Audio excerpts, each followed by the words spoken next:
शुरुआत हुआ, तो आपके मन में सवाल आएगा कि भैया अब ये इतना साल क्यों लग गया, अब 2020 में आके हम एआई के बारे में जान रहे हैं।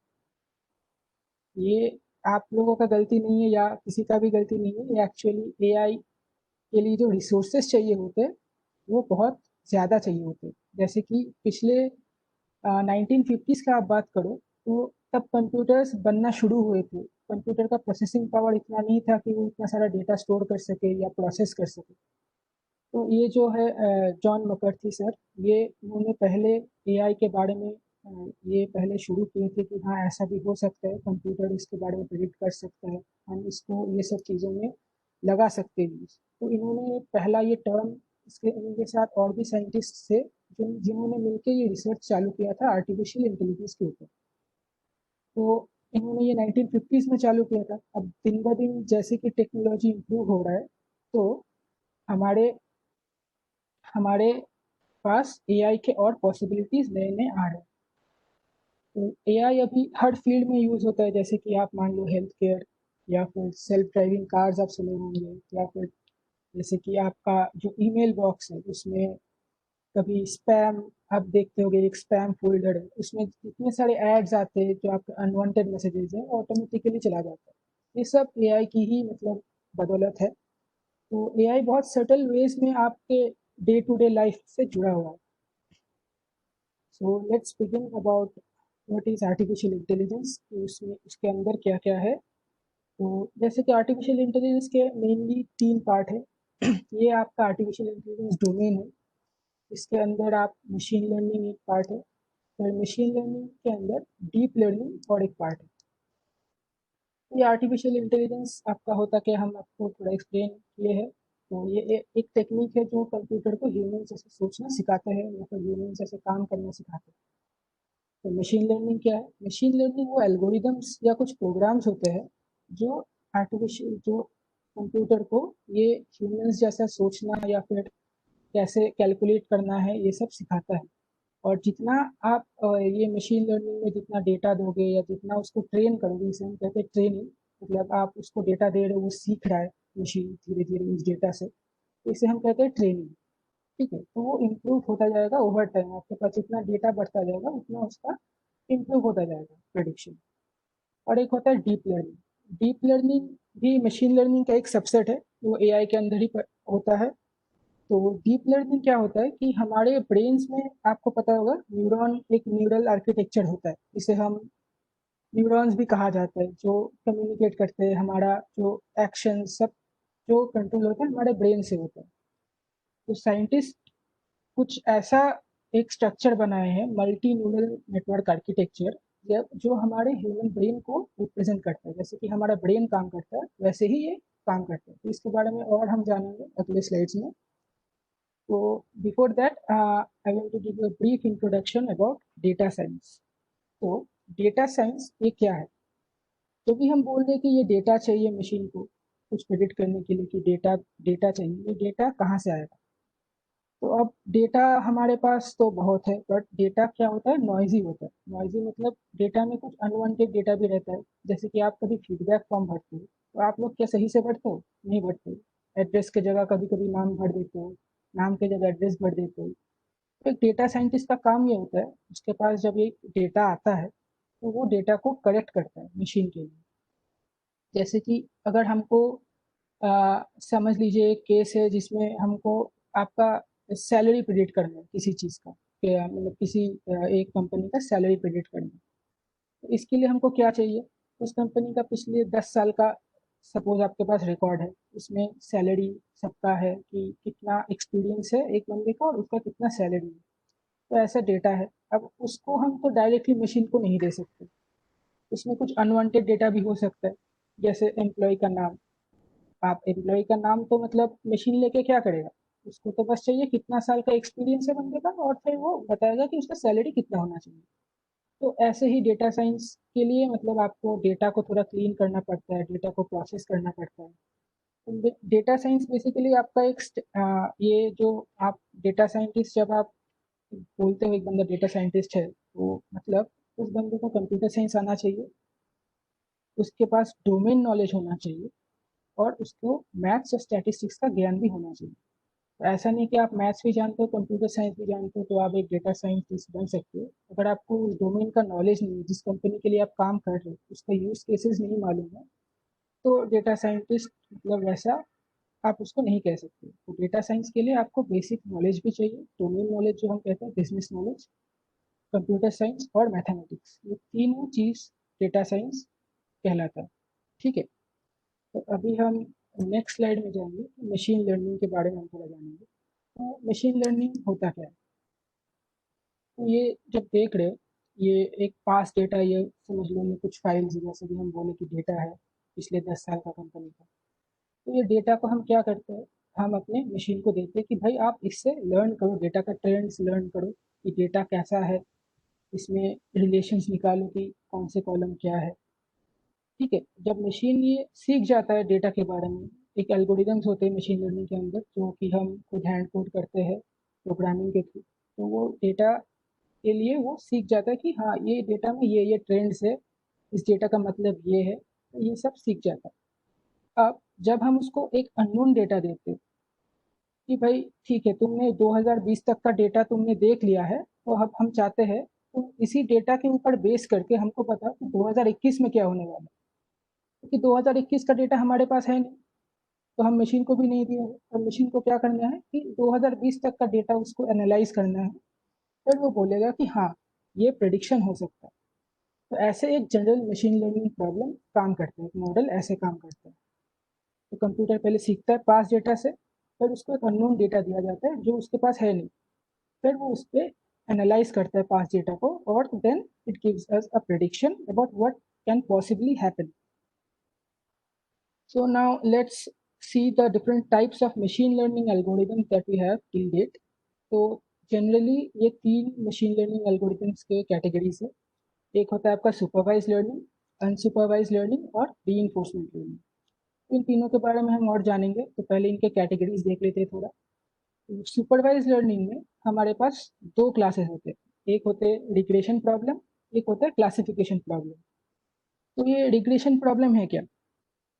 रिग्रेशन प्रॉब्लम सपोज है आपके पास एक ऐसा प्रॉब्लम है कि जैसे हम बोले सैलरी प्रिडिक्ट करना, तो ये कंटिन्यूस वैल्यू है कि सैलरी तो कभी मतलब कंटिन्यूस वैल्यू ही होगा ना, आप समझ लो कि मतलब इधर 10,000 20,000 21,000 ऐसे होगा कि एक कंटिन्यूस रेंज में, एक न्यूमेरिक रेंज में। तो ये हो गया रिग्रेशन प्रॉब्लम आपका। अब उसके अंदर आता है, सुपरवाइज लर्निंग के अंदर और एक आता है कि क्लासिफिकेशन प्रॉब्लम, जो कि क्लासेस को लेकर डील करता है।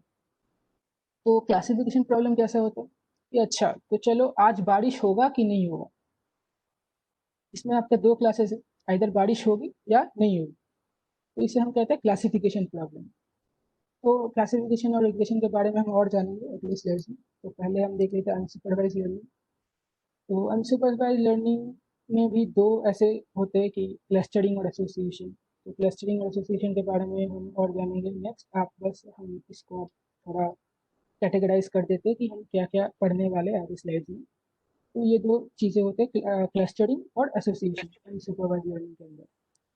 फिर आते हैं हम लोग का रीइंफोर्समेंट लर्निंग। अब ये जो रीइंफोर्समेंट लर्निंग है, ये थोड़ा अलग है। हाँ, तो रीइंफोर्समेंट लर्निंग जो है ये इन दोनों से थोड़ा अलग है। इससे हम डिटेक्ट करते हैं कि जैसे गेम एआई होता है, गेम एआई क्या है कि मानो आप कोई भी कंप्यूटर गेम जब खेलते हो जो कि मल्टीप्लेयर नहीं है, जैसे एक होता है कि कंप्यूटर के साथ खेलना कोई गेम, जैसे कि चेस हो गया, आप कंप्यूटर के साथ खेल रहे हो, तो ये गेम एआई हो गया। फिर फाइनेंस सेक्टर में जब मतलब ये थोड़ा ऑटोनोमस टाइप का डेटा होता है, मतलब इसको इसके बारे में हमें कुछ आइडिया होता नहीं है, ये मशीन खुद ब खुद निकाल लेता है। इसके बारे में हम और जानेंगे अगले स्लाइड में। तो पहले जान लेते हैं सुपरवाइज लर्निंग के बारे में। तो सुपरवाइज लर्निंग है क्या? तो सुपरवाइज लर्निंग एल्गोरिदम्स में जो डेटा यूज होता है वो यूजुअली लेबल्ड होता है। तो लेबल डेटा का मतलब क्या है? लेबल डेटा यानी सपोज हम मशीन को बोले कि भाई तुमको फ्रूट्स आइडेंटिफाई करना है, तो अब मशीन को तो नहीं पता कि फ्रूट्स कैसे दिखते हैं, उसको तो कभी वो फ्रूट्स देखा ही नहीं है। मतलब मशीन को क्या पता फ्रूट्स कैसे दिखते हैं? मशीन को आप समझ लो एक 2 साल का बच्चा है, वो उसको कुछ नहीं पता, वो कुछ देखा नहीं है पहले। तो आप एक डिस्क्रिप्शन दे देते हो कि भाई ये जो लाल लाल सा दिखेगा, थोड़ा राउंड है, ऊपर में थोड़ा सा दबा हुआ होता है, वो एप्पल होता है। फिर ऐसे ही आप बनाना का डिस्क्रिप्शन दिए, ग्रेप्स कैसे होते हैं, ये सब दिए, तो मशीन अब क्या करेगा, मशीन अब ये डेटा से सीखेगा। जैसे कि हमने वो वेब पे दिखाया था, पहले वो सीखेगा पास डेटा से। तो ये सुपरवाइज लर्निंग में हम बोल दिए कि भाई एप्पल ऐसा दिखता है, उसका शेप ऐसा होता है, उसका डायमेंशंस कुछ ऐसे होते हैं, तो मशीन ये खुद ब खुद याद कर लेगा कि हाँ मुझे कोई ऐसा डेटा दिखा जो इससे मैच करता है, तो वो एप्पल होगा। तो अभी हम मशीन को देते हैं कि भाई एप्पल, हम एक देते हैं कि ये अननोन डेटा है, तो भाई तुम बताओ ये क्या है। तो फिर मशीन वापस उस पिछले डेटा को देखेगा कि हाँ इससे मैचिंग क्या है। तो ये हम जैसे कि मशीन को एप्पल दे और उसको एप्पल के बारे में ऑलरेडी पता है, तो वो क्या आउटपुट देगा, हाँ ये एप्पल है। तो एक परसेंटेज देगा कि हाँ आई एम 97% श्योर कि ये एप्पल है। तो अभी जो हम उसको एक बनाना देंगे, तो उसके पास बनाना का भी डिस्क्रिप्शन होगा, क्योंकि हम उसको हर फ्रूट्स के डिस्क्रिप्शन दिए हैं, तो ये बोलेगा कि हाँ बनाना है। पर अगर मान लो हम उसको एक जिराफ का फोटो दिखाते हैं, तो उसको कोई आइडिया है नहीं, उसने कभी जिराफ देखा नहीं, कोई डिस्क्रिप्शन है नहीं उसके पास कि जिराफ कैसा दिखता है, फ्रूट्स में तो आएगा नहीं। उसका डिस्क्रिप्शन, उसका साइज, ये सब तो मतलब फ्रूट्स के अंदर आता है नहीं ना। तो मशीन को क्या पता क्या है, तो मशीन भी सोचेगा कि इसका तो कुछ आउटपुट है नहीं मेरे पास, तो ये एरर दे देगा। तो ये होता है सुपरवाइज लर्निंग। तो मशीन को आप थोड़ा बता दो कि डेटा ये है, ये ऐसा दिखता है, वो ऐसा दिखता है, तो फिर मशीन को आप उसी डेटा में से कोई डेटा दो कि भाई इसको तुम बताओ ये क्या है, तो वो बोल देगा कि हाँ ये है। बट उसको कोई अननोन डेटा दोगे अगर उस डोमेन से बाहर की, उसके पास कोई डिस्क्रिप्शन है उसके नहीं पास उस कोई चीज़ का, डिस्ट्रिक्ट। तो वो नहीं बता पाएगा कि वो क्या है और वो एक एरर थ्रो करेगा। तो ये हो गया सुपरवाइज लर्निंग के बारे में। तो अब सुपरवाइज लर्निंग में जैसे हम बताए थे कि दो क्लासेस होते हैं, एक है रिग्रेशन और एक है क्लासिफिकेशन। तो रिग्रेशन प्रॉब्लम जरा देख लेते हैं कैसा होता है। तो रिग्रेशन प्रॉब्लम है कि जब एक आउटपुट वेरिएबल एक कंटिन्यूअस वैल्यू होता है, जैसे कि आप अमाउंट मान लो या फिर वेट मान लो, या फिर कोई भी न्यूमेरिक डेटा जो कि मतलब कंटिन्यूअस वैल्यू होता है, कि जैसे कि 1 2 या फिर 5 6 7 21 24, जो भी आपका न्यूमेरिक रेंज में है, उसे हम रिग्रेशन प्रॉब्लम कहते हैं। जिसका एक रेंज आउटपुट होगा उसे हम रिग्रेशन प्रॉब्लम कहते हैं। तो एक रिग्रेशन प्रॉब्लम जानते हैं कैसे दिखता है। तो अभी अभी हम मशीन को दिए कि 10 साल, पिछले 20 साल का डेटा कि कब कितना बारिश हुआ था, मान लो वेस्ट बंगाल में। तो मशीन को पता है कि कितना बारिश हुआ था, पूरा डेटा है उसके पास 20 साल का। तो अभी हम उसको बोलते हैं कि 2021 में कितना बारिश होगा। तो ये कितना जो बारिश होगा ये एक अमाउंट में होगा, कंटिन्यूस वेरिएबल है। इधर वो बोलेगा 5 mm 7 mm 8 mm, तो ये कंटिन्यूस वैल्यू आउटपुट देगा कि हाँ इतना बारिश हो सकता है। तो इसे हम कहते हैं रिग्रेशन प्रॉब्लम। तो अब क्लासिफिकेशन प्रॉब्लम, इसके अलाइक सोचते कैसा हो सकता है क्लासिफिकेशन प्रॉब्लम। जब उसे कहलाते हैं जिसमें आपका जो आउटपुट वेरिएबल है वो क्लासेस में होंगे, जैसे कि रेन होगा या नहीं होगा, बारिश होगी या नहीं होगी। तो इसे हम कहते हैं क्लासिफिकेशन प्रॉब्लम। वो आपको कोई वैल्यू नहीं देगा, वो इधर बताएगा हाँ होगा या फिर नहीं होगा, जैसे कि 1 और 0। तो ये हो गया बाइनरी क्लासिफिकेशन, क्योंकि इसमें दो क्लास है, इधर बारिश होगा या नहीं होगा। तो इसे मल्टी क्लास क्लासिफिकेशन भी होता है। तो क्लासिफिकेशन के भी दो पार्ट्स हो गए, अब बाइनरी क्लासिफिकेशन और मल्टी लेवल क्लासिफिकेशन। तो मल्टी लेवल क्लासिफिकेशन क्या होता है, मल्टी लेवल क्लासिफिकेशन होता है कि आप उसको जैसे कि कुछ बहुत सारी चीज़ों का डिस्क्रिप्शन दे दो कि भाई ये एप्पल है, ये बनाना है, तो फिर वो उसको क्लासेस में डाल देगा कि ये एप्पल क्लास का है, ये बनाना क्लास का है। आप उसको कुछ भी दे दो तो वो एक आउटपुट देगा, इधर एप्पल, बनाना, ये हो गया क्लास। ठीक है, तो ये हो गया मल्टी क्लास क्लासिफिकेशन। तो अभी हम थोड़ा अनसुपरवाइज लर्निंग के बारे में भी जान लेते हैं। तो अनसुपरवाइज लर्निंग एक मशीन लर्निंग एल्गोरिथम होता है जिसमें अनलेबल्ड डेटा आउटपुट मतलब डेटा होता है। इसमें हम मशीन को बाहर से नहीं बताते कि डेटा कैसा होता है। जैसे कि एक आ गया क्लस्टरिंग प्रॉब्लम इसके अंदर। तो ये ग्रुपिंग करता है, मतलब मशीन वो खुद ब खुद ग्रुपिंग कर देता है कि डेटा को देख के कि भाई ये कौन सा क्लास में बिलोंग करेगा। ठीक है।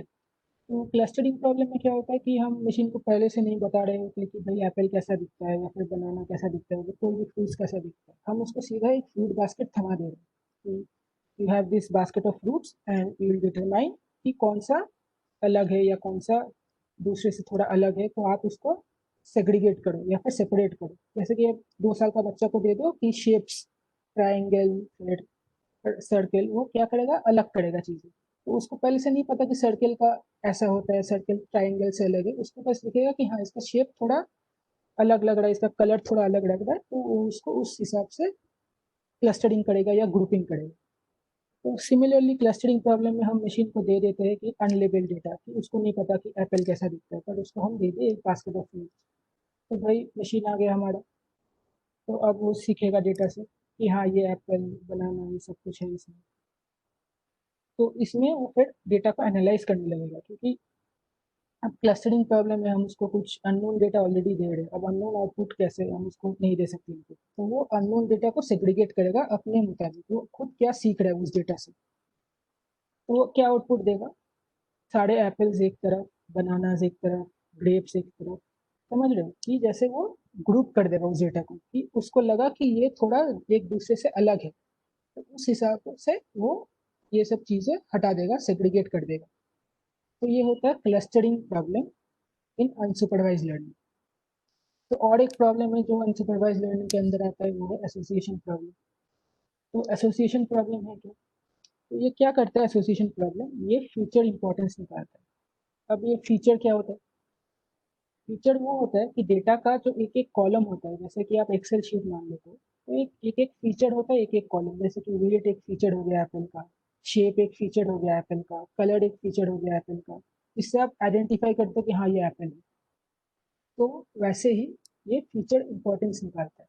तो एसोसिएशन कहाँ यूज होता है, ये ज़्यादातर यूज होता है मार्केट बास्केट एनालिसिस में। तो ये मार्केट एंड बास्केट एनालिसिस है क्या, इसके बारे में थोड़ा जान लेते हैं। तो सपोज आप एक सुपर मार्केट में जा रहे हो, ठीक है। तो आप आप आपको चाहिए, आप मिल्क खरीदने गए, दूध खरीदने गए सुपर मार्केट में, ठीक है। जैसे कि आपका बिग बाजार हो गया, तो वहाँ पे एकदम सुंदर से वो सजा के रखते हैं कि हाँ, ये रैक मिल्क का है, डेयरी प्रोडक्ट्स का। और इधर आपका हो गया बाथरूम का, जो भी बिक रहा हो, बाथरूम क्लीनिंग के लिए लाइजॉल वगैरह। तो वो सब मिक्स थोड़ी रहता है, वो सब अलग अलग रहते हैं। पर आप देखोगे कि दूध के बाजू में कभी वो शैम्पू वगैरह नहीं बेच रहा होगा। वो दूध के अगेंस्ट वो ब्रेड, सीरियल या फिर कुछ और बेच रहा होगा, अंडा बेच रहा होगा। इसे हम कहते हैं क्रॉस सेलिंग ऑफ प्रोडक्ट्स, कि आप शायद दूध खरीदने गए हो, पर आपको लगा कि हाँ, ब्रेड भी ले लेते हैं। क्योंकि दूध के साथ मोस्टली आप ब्रेड लेते हो या फिर अंडा लेते हो, आप कुछ भी लेते हो कि फूड लेते हो। आप शैम्पू तो लोगे नहीं। तो इसीलिए जो सुपरमार्केट में चीज़ें अरेंज होते हैं शेल्फ में, इसके अंदर भी मशीन लर्निंग का प्रॉब्लम होता है। तो ये अनसुपरवाइज लर्निंग का एसोसिएशन प्रॉब्लम है। ये मार्केट बास्केट एनालिसिस इसे ही कहते हैं। जैसे कि हम डेयरी प्रोडक्ट्स के अगेंस्ट हम ब्रेकफास्ट सीरियल्स रखते हैं, या फिर फ्रूट्स के अगेंस्ट हम लोग रखते हैं, या फिर जो भी डेयरी प्रोडक्ट्स होते हैं वो एक साथ रखते हैं, ताकि क्रॉस सेलिंग हो सके। क्रॉस सेलिंग मतलब आप खरीदने गए दूध, पर आप लगा कि हाँ भाई, ये भी ले लेते, ये इंपॉर्टेंट है, तो उससे उसको मुनाफा हुआ, उसका प्रोडक्ट बिक रहा है। तो ऐसे ही क्रॉस सेलिंग ऑफ प्रोडक्ट्स होते हैं मशीन लर्निंग के तहत। तो ऐसे ही आइल्स में रखा जाता है सब कुछ सजा के, सुपरमार्केट में आप जब जाओ। तो अभी हम आ जाते हैं थोड़ा रीइंफोर्समेंट लर्निंग। तो रीइंफोर्समेंट लर्निंग एक मशीन लर्निंग का ही पार्ट है, जो कि आपको एक ये थोड़ा अलग होता है इन द सेंस कि इसके पास कुछ अलग से डेटा नहीं दिया जाता कि हाँ भाई, तुम्हारे पास ये लेबल डेटा या अनलेबल डेटा है। इसे हम सेमी सुपरवाइज लर्निंग भी कहते हैं, क्योंकि इसके पास पार्शियली लेबल डेटा होता है। इसको हम करेक्ट डेटा नहीं दे पाते, क्योंकि इसका प्रॉब्लम्स ही कुछ अलग टाइप के होते हैं। सुपरवाइज और अनसुपरवाइज लर्निंग के प्रॉब्लम जैसे नहीं होते, इसका ये कुछ अलग ही प्रॉब्लम सॉल्व करता है। जैसे कि आप ये डिसीजन मेकिंग प्रॉब्लम सॉल्व करते हैं। जैसे कि आप कोई गेम खेल रहे हो, मान लो चेस खेल रहे हो, तो ये जो चेस आपके साथ जो खेल रहा है, जो सामने कंप्यूटर बैठा है जो चेस खेल रहा है, तो उसको भी हम वही सेट ऑफ रूल्स फॉलो कर रहे हैं। वो वही सेट ऑफ रूल्स फॉलो करके आपको क्या करेगा, कोशिश करेगा हराने में भी। तो ये क्या होता है कि वो जो मॉडल होता है, वो एक गोल अचीव करने का कोशिश करता है। तो इस रूल पे बेस्ड होता है कि भाई, तुमने करेक्ट चाल चला तो तुमको रिवार्ड मिलेगा, मतलब तुमको पॉइंट्स मिलेंगे। अगर तुमने गलत चाल चला, अगर मतलब हमने आपका हरा दिया, तो आपको कंप्यूटर को हरा दिया, तो वो क्या करता है, सब्ट्रैक्ट कर लेता है, पॉइंट माइनस होते हैं इसके। तो कंप्यूटर को हम ये सिखा देते हैं कि हाँ, तुमको हमेशा स्कोर अच्छा करना है। तो इसी चक्कर में वो सीखता रहता है ट्रायल एंड एरर मेथड में। हाँ, ये वाला चाल चलने से मुझे तो बेस्ट स्कोर नहीं मिला, तो अगली बार मैं ये चाल नहीं चलूंगा। तो ये वाला जो एल्गोरिदम होता है वो रिवार्ड एंड पेनल्टी के ऊपर चलता है। तो अभी हम एक एग्जांपल देंगे जिससे आप समझ में आसानी होगी थोड़ा। तो जैसे कि हम अभी एक दिखाएंगे आपको एग्जांपल, सेल्फ ड्राइविंग जो कार्स होते हैं, ठीक है। ये वीडियो का ध्यान से देखिएगा कि ये देखो जो गाड़ी आ रहा है, हम इसको वो जो रेड वाला पार्किंग बॉक्स है उसमें पार्क करना सिखा रहे हैं। तो पहले बार में ये थोड़ा क्रैश करेगा, थोड़ा इधर उधर भटकेगा, थोड़ा लॉन्ग रूट लेके आएगा। तो ये सब जब वो करेगा तो हम उसको पेनलाइज करेंगे कि हाँ तुमने ये ठीक नहीं किया, इसलिए तुमको पेनलाइज किया जाता है, तुमको 100 पॉइंट्स नहीं मिलेंगे, तुमको 98 या 95 ऐसा मिलेंगे। तो ये क्या करेगा कि वो बहुत सारे ट्राई करेगा। यहाँ पे आपको अटेम्प्ट दिख रहा होगा, नीचे स्क्रीन के लेफ्ट साइड में आपको अटेम्प्ट दिख रहा होगा। वो ऑलरेडी 1 लाख बार ट्राई कर चुका है, फिर भी वो पास नहीं कर पा रहा। तो बाई देखो जितना इसका अटेम्प्ट बढ़ेगा उतना वो नया नया तरीका सोचेगा कि कैसे पार्क करना है गाड़ी को। जैसे 2 लाख अटेम्प्ट हो गए, अभी भी वो गाड़ी पार्क नहीं कर पा रहा है। अभी देखो 2 लाख अटेम्प्ट के बाद वो कहीं भी आप गाड़ी रख दो वो आके पार्क कर देगा। ये होता है रीइंफोर्समेंट लर्निंग, कि जैसे पहली बार जब वो ट्राई किया वो बहुत क्रैश कर रहा था, दूसरी बार थोड़ा कम, ऐसे कम होते होते वो एकदम फुल्ली ट्रेंड हो जाता है। रीइंफोर्समेंट लर्निंग मॉडल हमेशा आप सोच लो कि रियल लाइफ मॉडल जैसा होता है, कि आप पहले गाड़ी चलाना सीख लो, तो आपका नया गाड़ी है, आप पहले तो क्रैश करोगे 2-3 बार, फिर धीरे धीरे आप सीख जाते हो कि हाँ कैसे पार्क करते हैं, कैसे गाड़ी चलाते हैं। तो वैसे ही हमारा रीइंफोर्समेंट लर्निंग जो मॉडल है वो ट्रायल एंड एरर मेथड में, रिवॉर्ड एंड पेनल्टीज में चलता है कि हाँ तुमको, अगर तुम सक्सेसफुली ये गाड़ी को पार्क कर दिए तुमको रिवॉर्ड मिलेगा या फिर तुमको पेनलाइज किया जाएगा। और वो ऐसे ही पाथ फॉलो करेगा जिसमें उसको रिवॉर्ड मैक्सिमम है। तो ये डिस्क्रिप्शन आपको दिख रहा होगा रीइंफोर्समेंट लर्निंग का, कि it employs trial and error method to come up with a solution to the problem which has the maximum score। तो रीइंफोर्समेंट लर्निंग थोड़ा अलग होता है बाकी ट्रेडिशनल मशीन लर्निंग प्रॉब्लम से। तो ये हो गया रीइंफोर्समेंट लर्निंग के बारे में थोड़ा। तो अभी ये बहुत वास्ट फील्ड है, तो अभी हम आपको इसके अंदर बहुत सारे अंडरलाइंग इक्वेशंस होते हैं, बहुत सारे ट्रेडिशनल इक्वेशंस, मैथमेटिक्स भी इन्वॉल्व होते हैं। जब ये जो प्रेजेंटेशन है हम आपको थोड़ा डिस्क्रिप्शन दे दें कि कैसे आप प्रोसीड कर सकते हो और इसके इम्पैक्ट्स क्या है आपके लाइफ में। तो ये हो गया मशीन लर्निंग के बारे में थोड़ा। तो अभी हम थोड़ा डीप लर्निंग के बारे में भी जानेंगे, डीप लर्निंग क्या होता है। तो आपके मन में सवाल उठ रहा होगा कि डीप लर्निंग तो एक मशीन लर्निंग का ही सबसेट है, तो अगर मशीन लर्निंग सब काम कर ही रहा है, प्रेडिक्शन का ये सब कुछ कर रहा है, प्रेडिक्शन कर रहा है, सेल्फ ड्राइविंग कार बना रहा है, तो डीप लर्निंग क्यों जरूरत पड़ा हम लोग को। तो डीप लर्निंग जब साइंटिस्ट निकाले, जब व्हेन साइंटिस्ट थॉट कि हाँ डीप लर्निंग चाहिए, तो व्हाई डिड दे थिंक कि in spite that there was machine learning still existing, why they think of migrating to deep learning। So deep learning के कुछ फ़ायदे ऐसे हैं कि डीप लर्निंग आपका मशीन को ह्यूमन ब्रेन जैसे सोचना सिखाते हैं। जैसे कि हम स्लाइड्स के शुरुआत में बोले थे कि डीप लर्निंग आपका जो कंप्यूटर होता है, एक एल्गोरिदम होता है कंप्यूटर के अंदर, उसको वो डिज़ाइन करता है न्यूरल नेटवर्क्स जैसे कि हमारे ब्रेन में होते हैं, उसको वो सोचना सिखाते हैं ह्यूमन में। तो डीप लर्निंग और मशीन लर्निंग में फ़र्क क्या है? तो लर्निंग एल्गोरिदम जो हम यूज़ कर रहे थे, जैसे कि आप देख रहे हैं कि रिग्रेशन, क्लासिफिकेशन, ये सब लर्निंग एल्गोरिदम होते हैं इनके पीछे एक एक। जैसे क्लासिफिकेशन में लॉजिस्टिक रिग्रेशन वगैरह इसका एल्गोरिदम होता है। जब आप इसको लेके और आगे पढ़ोगे तो आप जान पाओगे कि logistic regression, linear regression, classification, ये सब के अंदर एक एक एल्गोरिदम्स होते हैं। तो ये एल्गोरिदम्स डीप लर्निंग में जब हम एल्गोरिदम लगाते हैं तो ये बहुत मतलब एफिशिएंट एल्गोरिदम्स होते हैं और बहुत इजी होते हैं। और डीप लर्निंग के आने के बाद एआई के जो डोमेन में है उसका पॉसिबिलिटीज बहुत वास्ट हो गया है। तो डीप लर्निंग जो अभी चल रहा है उसके ऊपर अभी भी रिसर्च हो रहा है, वो एवर ग्रोइंग फील्ड है। तो अभी मतलब कोई अगर आपको बोल दे कि उसको डीप लर्निंग के बारे में सब आता है, तो वो गलत बता रहा है, क्योंकि डीप लर्निंग के बारे में किसी को कुछ नहीं आता अभी। मतलब वो बहुत ही नया फील्ड है, उसमें अभी बहुत एक्सटेंसिव रिसर्च चल रहा है। तो अभी हम देखते हैं डीप लर्निंग के ज़रा मल्टी न्यूरल नेटवर्क आर्किटेक्चर को, कि क्या क्या है ये चीज़, like how it can like mimic human brain. तो on the left side you can see human brain neuron structure. ये हमारे ब्रेन के अंदर जो न्यूरॉन्स है वो एग्जैक्टली ऐसे दिखते हैं, क्योंकि न्यूरॉन्स हमारे कम्युनिकेट करते हैं, हमारे एक्शंस कोऑर्डिनेट करते हैं. और कंप्यूटर एल्गोरिदम्स में जो कि प्रोग्रामिंग होता है, वैसे ही हम आपके राइट साइड में आपको दिख रहा होगा कि एक इमेज हम दिए है कि ऐसे कंप्यूटर्स में आपका न्यूरल नेटवर्क आर्किटेक्चर मिमिक किया जाता है ताकि कंप्यूटर ह्यूमन जैसा सोच सके. तो इधर आप देख रहे हो कि एक डॉग का पिक्चर दे रहे हैं उसको, फिर वो सही से बता रहे कि ये डॉग है.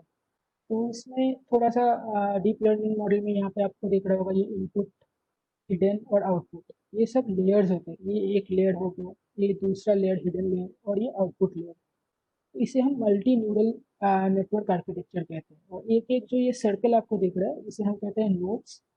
तो एक नोड दूसरे नोड से कम्युनिकेट करता है, फिर वो वहाँ पे इक्वेशन होती है हिडन लेयर में. आप समझ लो ये कैलकुलेट करते हैं कि हाँ क्या हो रहा है क्या नहीं हो रहा है. ये डॉग है तो क्यों है, इसका फीचर्स क्या है जो इसको डॉग बनाता है, ये कैट से अलग क्यों है.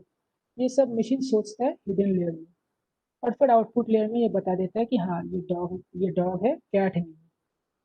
तो ऐसे जनरली एक डीप लर्निंग मॉडल काम करता है. डीप लर्निंग के बारे में बहुत छोटा डिस्क्रिप्शन हो गया. डीप लर्निंग बहुत फास्ट सब्जेक्ट है, तो इसके बारे में हम और मतलब आप जब और पढ़ोगे तो मतलब आपको इंटरेस्ट आएगा अगर, तो आप जान पाओगे कि डीप लर्निंग में कैसे एक्चुअली चीज़ें होता है. तो मल्टी न्यूरल आर्किटेक्चर जो है, तो ये भी 3 पार्ट में डिवाइडेड है. जैसे कि मशीन लर्निंग का सुपरवाइज्ड, अनसुपरवाइज्ड और रिइंफोर्समेंट लर्निंग, तो डीप लर्निंग भी 3 पार्ट में डिवाइडेड है मोस्टली. एक हो गया artificial neural networks. Artificial neural networks और ANN, आर्टिफिशियल न्यूरल नेटवर्क्स क्या करता है, न्यूमेरिक डेटा पे काम करता है. आपका जो भी नंबर से रिलेटेड आपके पास डेटा होगा या नंबर से रिलेटेड प्रॉब्लम होगा, जैसे कि हम बोले कि कितना, या फिर सैलरी, या फिर वेट, जो क्वेश्चन होगा कितना, एक वैल्यू आएगा, कंटिन्यूस वैल्यू पे काम करता है, वो हो गया आपका आर्टिफिशियल न्यूरल नेटवर्क. फिर आता है हमारा convolutional neural network. Convolutional neural network थोड़ा अलग काम करता है. ये इमेज डेटा के ऊपर काम करता है. जैसे कि हो गया हमारा इमेज प्रोसेसिंग, फिर मेडिकल इमेजिंग, ये सब फील्ड में कॉन्वोल्यूशनल न्यूरल नेटवर्क बहुत काम करता है. इसके अंदर भी बहुत सारे डिविजन होते हैं, मास्क कॉन्वोल्यूशनल न्यूरल नेटवर्क, फिर मास्क RCNN, बहुत कुछ होता है.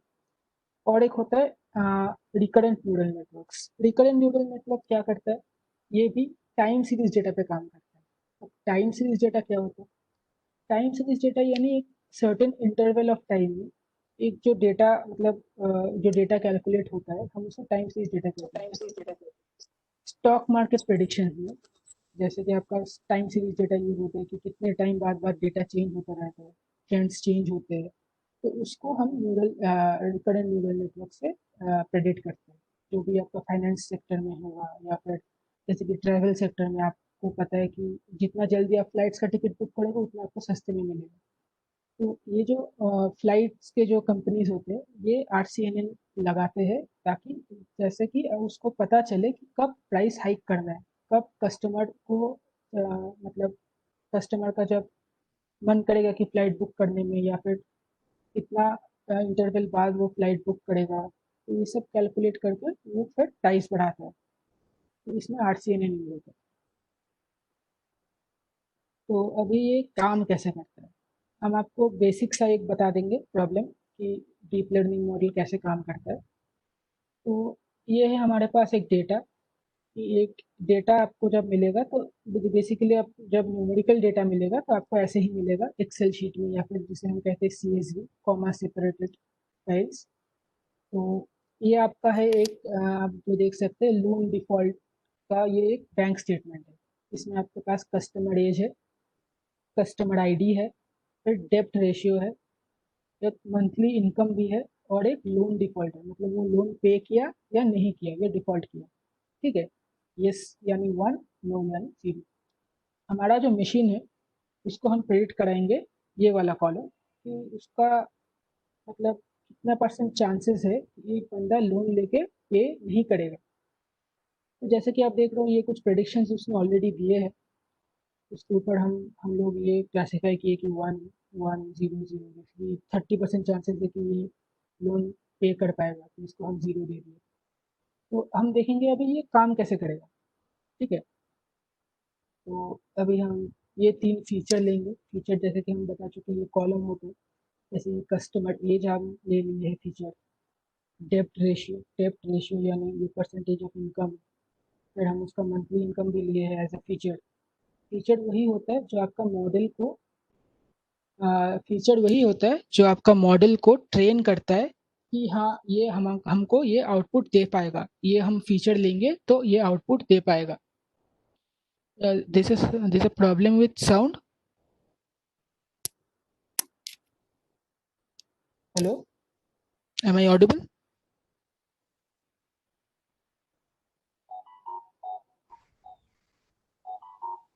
ओके ओके, तो ये बोल रहा था sound is fine right? Okay, so the customer age जो हम बोल रहे थे ये सब फीचर्स है। तो हम ये फीचर्स लिए कि कस्टमर एज, डेब्ट रेशियो और मंथली इनकम, ये 3 फीचर हम लिए हैं ये प्रेडिक्ट करने के लिए कि वो कस्टमर बैंक को लोन दे पाएगा या नहीं दे पाएगा। तो हम ये 3 फीचर किस में देंगे, अभी हम अपना न्यूरल नेटवर्क डिप्लॉय करेंगे यहाँ पर। तो देख लीजिए, अभी ये हो गया हमारा इनपुट लेयर। जैसे कि हम बताए थे कि मल्टी न्यूरल नेटवर्क आर्किटेक्चर में इनपुट लेयर आपका पहला लेयर होता है। तो ये सब फीचर हम पहले इनपुट लेयर में दिए, ठीक है। अब ये हो गया हमारा हिडन लेयर। अब हिडन लेयर में मेन जो काम होता है कि इसका जो बैंक का जो इक्वेशन रहता है, जो वो इक्वेट करता है कि हाँ कस्टमर एज इतना है तो मंथली इनकम इसका इतना होना चाहिए, फिर ही वो लोन दे पाएगा। तो बैंक का एक अलग कैलकुलेशन रहता है जो कि हम जो बैंक के जो काम करते हैं जो वो ये हिडन लेयर में हम लोग को इक्वेशन देते हैं जो हम हिडन लेयर में इनपुट कर देते हैं। तो मशीन को जब हिडन लेयर पे वो डेटा आएगा इनपुट लेयर से, तो मशीन वो कैलकुलेट कर लेगा कि हाँ इसका कितना पॉसिबिलिटी है कि ये क्राइटेरिया बैंक का क्राइटेरिया मीट कर पाएगा, और इसके पास्ट रिकॉर्ड भी चेक करेगा मशीन कि हाँ इस ये पिछला बार लोन लिया था पर दिया नहीं, तो इस बार लेगा तो गारंटीड है ये नहीं देगा। यस, ओके, सो बात कुछ नहीं ये घडला प्लीज लिखा हुआ रोल नंबर नाम रसे बात रोल रसे अपना क्वेश्चन खुलबे क्वेश्चन जैसे टाइम में 10 बजे तेरा टाइम में मैंने एक्टिवेट हो जाए आपने चालू ठीक हो जाए आप hello, you come again like.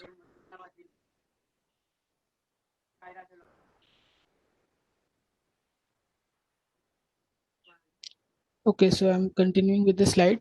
तो ये जो हिडन लेयर है, जैसे कि हम बोले ये कैलकुलेशंस करता है basically deep neural network architecture में, कि जो बैंक जैसे कैलकुलेट करते हैं कि आपका जो फीचर्स लेके, जैसे कि कस्टमर इनपुट हो गया, ये कस्टमर एज, डेब्ट रेशियो और मंथली इनकम, तो बैंक का एक क्राइटेरिया रहता है कि वो एक इक्वेट करता है कि ये बंदा लोन दे पाएगा या नहीं दे पाएगा।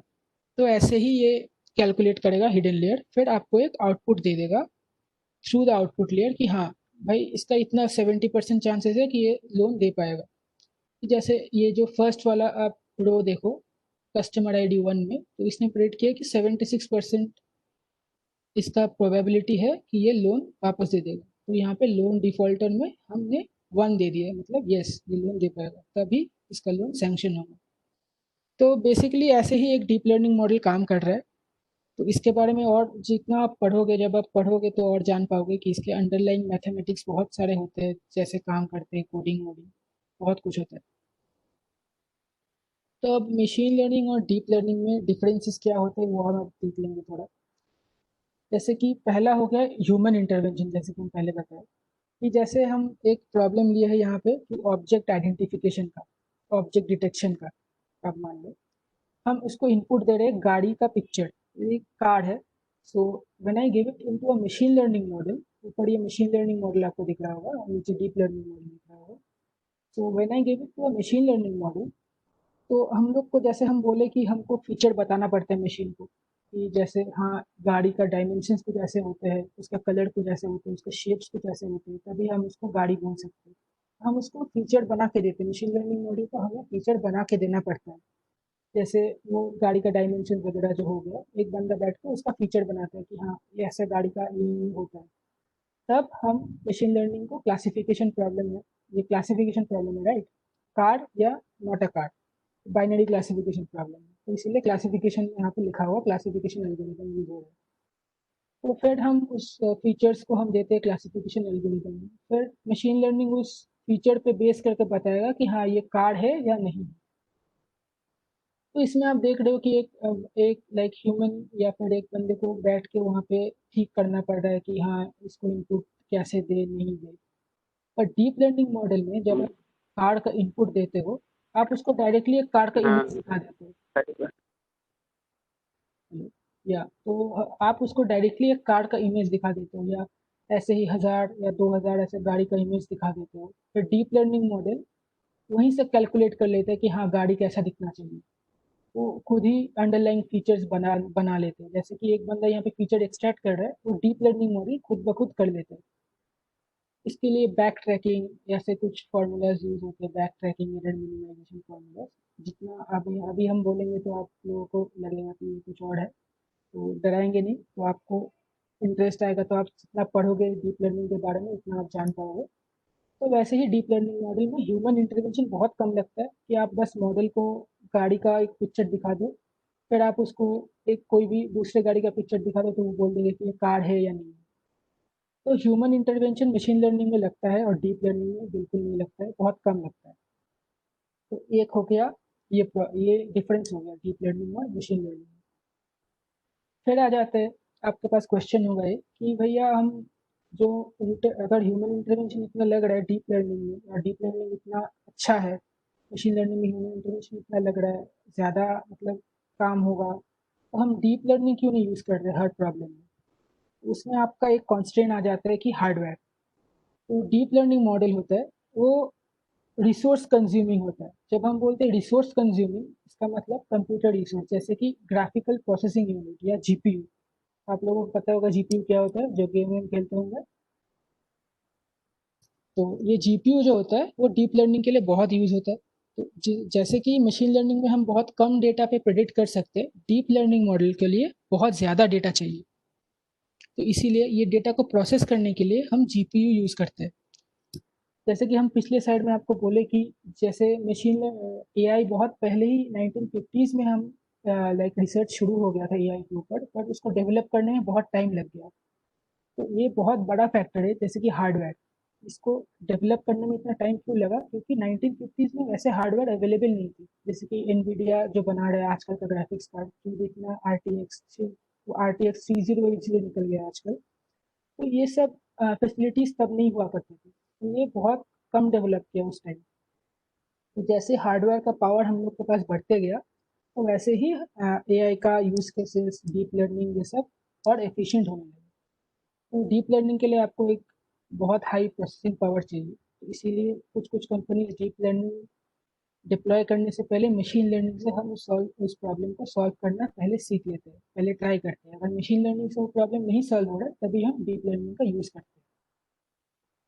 तो अभी हम आ जाते हैं और एक फैक्टर में, जो है टाइम। जैसे कि हम बोले कि टाइम में जैसे कि हम बोले कि डीप लर्निंग में बहुत ज़्यादा डेटा यूज़ हो रहा है, तो जितना ज़्यादा डेटा यूज़ होगा तो मशीन को उतना ज़्यादा टाइम लगेगा। जितना ज़्यादा डेटा होगा मशीन को उतना ज़्यादा टाइम लगेगा डेटा को प्रोसेस करने के लिए, डेटा से सीखने के लिए, है कि नहीं। जैसे कि आप एक सब्जेक्ट का अगर एग्ज़ाम दोगे, तो आप अगर एक हफ्ते से पढ़ोगे तो आप अच्छा दोगे एग्ज़ाम। अगर वही सब्जेक्ट आप पिछले रात को लेके बैठोगे तो हम जान नहीं सकते कि क्या हो सकता है। तो वैसे ही हम जो डेटा लेते हैं बहुत बड़ा डेटा होता है, तो मशीन को वो टाइम देना पड़ता है डेटा से लर्न करने के लिए। तो अगर बहुत कम डेटा पे अगर मशीन को ट्रेन कर देंगे तो बहुत ज़्यादा एक्यूरेट नहीं होगा, वो गलत प्रेडिक्शन देने लगेगा। तो उसको तुम गाड़ी का आइडेंटिफिकेशन कराओगे, उसको कार का डेटा दोगे तुम, तो उसको बहुत ज़्यादा टाइम चाहिए, उसको 1 लाख या 2 लाख इमेज चाहिए।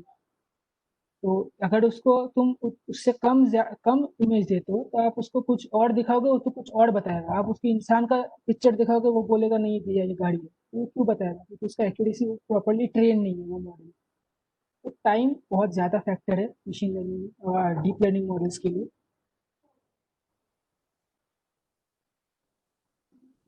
डीप लर्निंग मॉडल के लिए टाइम बहुत बड़ा फैक्टर है। तो अभी हम आ जाते हैं दूसरे वाले में, अप्रोच में क्या डिफरेंट है। तो अप्रोच के लिए हम वापस वही पिक्चर लाते हैं वापस। तो अप्रोच में यही डिफरेंस है कि ऑब्जेक्ट रिकॉग्निशन, जैसे कि एक ये फीचर हम निकाले हैं कि ऑब्जेक्ट रिकॉग्निशन एक यूज केस है हमारा मशीन लर्निंग और डीप लर्निंग में। तो ऑब्जेक्ट रिकॉग्निशन के बारे में हम थोड़ा जानते हैं कि मशीन लर्निंग कैसे सॉल्व करता है ऑब्जेक्ट रिकॉग्निशन प्रॉब्लम, और डीप लर्निंग कैसे सॉल्व करता है ऑब्जेक्ट रिकॉग्निशन प्रॉब्लम। तो ऑब्जेक्ट रिकॉग्निशन है क्या, आप उसको कुछ ऑब्जेक्ट दिखाते हो, वो बताते हैं कि हाँ ये गाड़ी है, ये डॉग है, ये एक मोबाइल है, ऐसे दिखाता है। तो ऐसा ही सिमिलर प्रॉब्लम डीप लर्निंग से भी सॉल्व होता है, मशीन लर्निंग से भी सॉल्व होता है। तो पहले मशीन लर्निंग का देख लेते हैं कि कैसे सॉल्व होता है। तो पहले आप उसको एक पिक्चर दिखाओगे। तो पहले वो पिक्चर से आप वो जो मशीन लर्निंग मॉडल है आपका, वो देखेगा कि हाँ, पहले वो ऑब्जेक्ट को डिटेक्ट करेगा कि हाँ एक ऑब्जेक्ट मेरे को दिख रहा है। फिर वो जाएगा ऑब्जेक्ट रिकॉग्निशन में, उसके लिए अलग एक कोड होगा। ऑब्जेक्ट डिटेक्शन और ऑब्जेक्ट रिकॉग्निशन का अलग एल्गोरिदम्स होते हैं मशीन लर्निंग के लिए। पहले वो ऑब्जेक्ट डिटेक्ट करेगा, फिर वो ऑब्जेक्ट को रिकॉग्नाइज करेगी कि हाँ ये ऑब्जेक्ट जो मैंने देखा वो क्या है।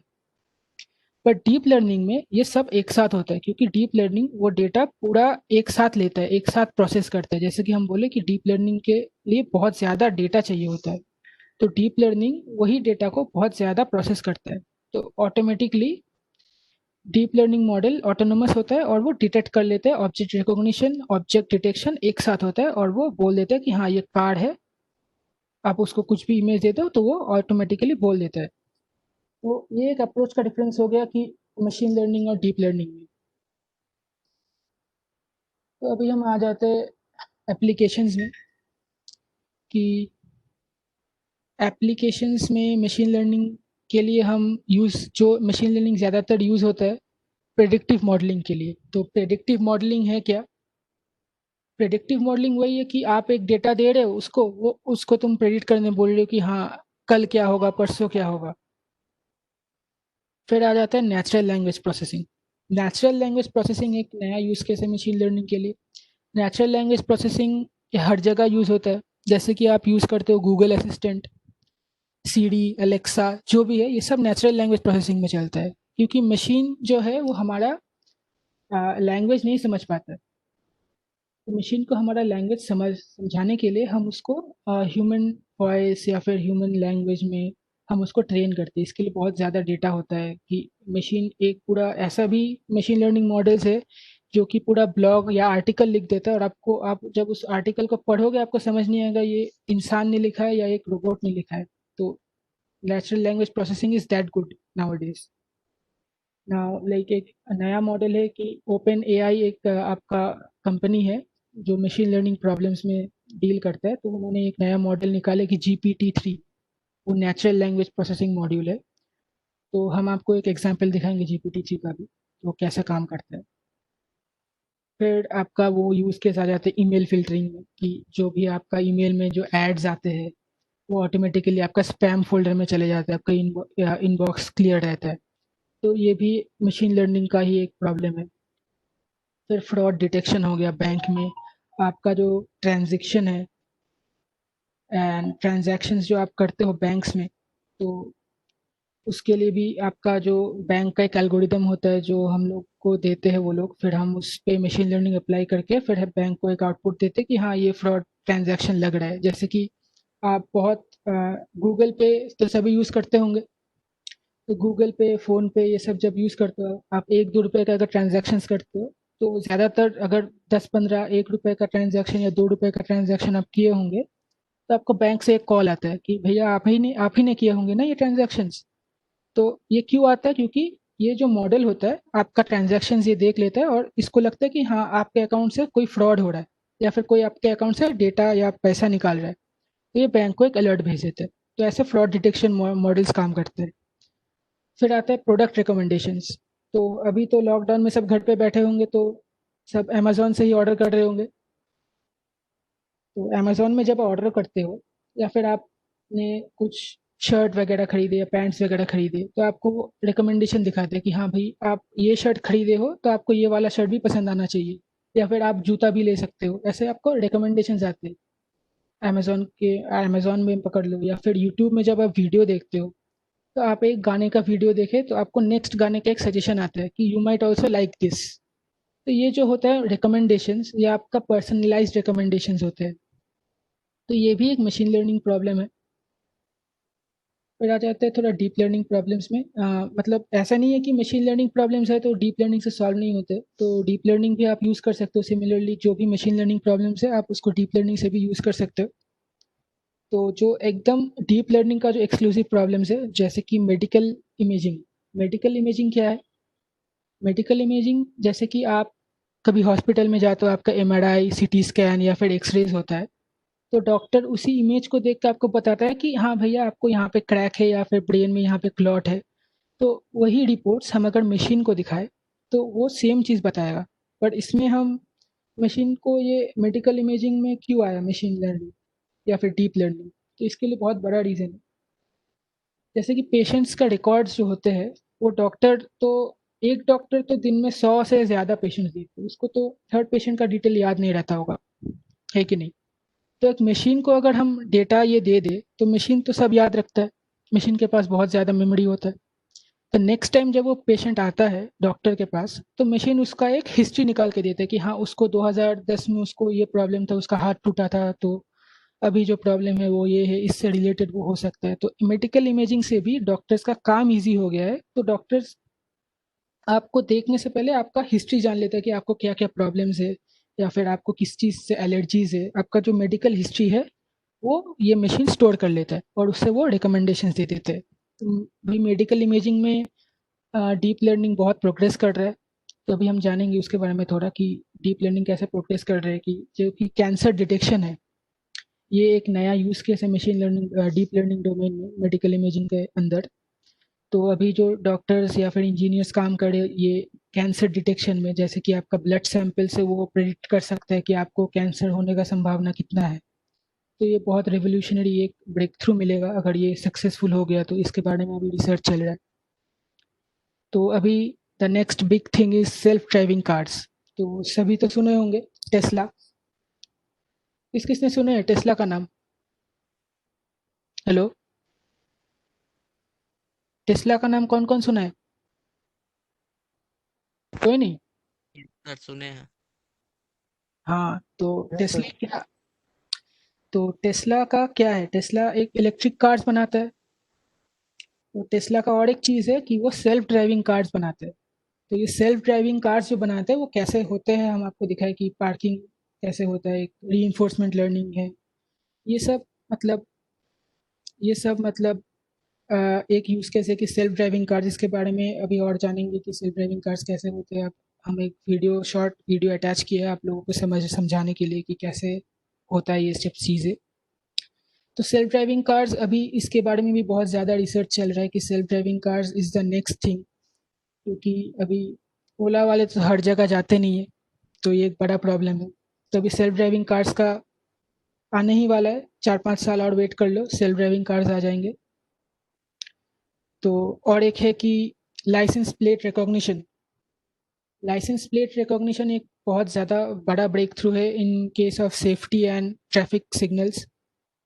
तो ये जो लाइसेंस प्लेट रिकॉग्निशन है ये क्या करता है? लाइसेंस प्लेट रिकॉग्निशन ये सब आपका चेक पोस्ट में होता है। कि चेक पोस्ट में हाई स्पीड कैमरा लगा होता है, कोई भी कार वहाँ से पास कर रहा हो तो वो उसका लाइसेंस प्लेट कैप्चर कर लेता है। और उसमें जो लिखा होता है या फिर हेजी इमेज होता है वो अब वो सब क्लियर करके उसका लाइसेंस प्लेट कैप्चर कर लेता है और उसका मतलब नाम वाम सब निकाल लेता है। तो ये एक यूज़ केस हो गया डीप लर्निंग का, लाइसेंस प्लेट रिकॉग्निशन। ये भी इंडिया में आ चुका है, बहुत जगह यूज़ हो रहा है। फिर आता है फेशियल रिकॉग्निशन। आईफोन यूज़र्स को पता होगा।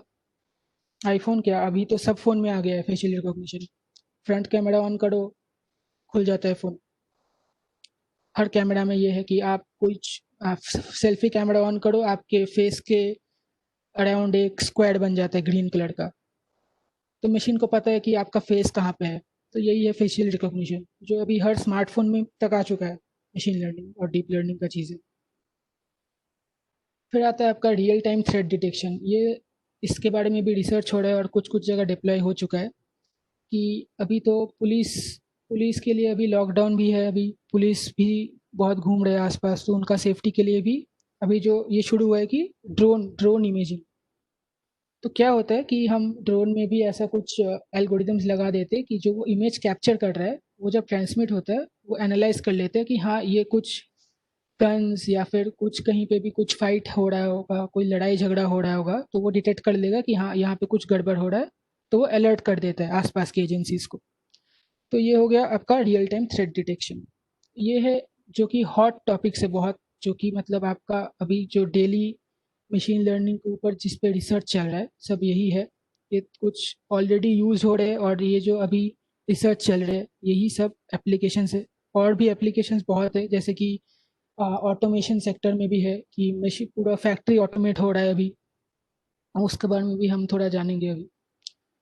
तो अभी देखते हैं एक जैसे कि हम आपको बोले कि नेचुरल लैंग्वेज प्रोसेसिंग के बारे में एक आर्टिकल एक रोबोट ने लिखा है,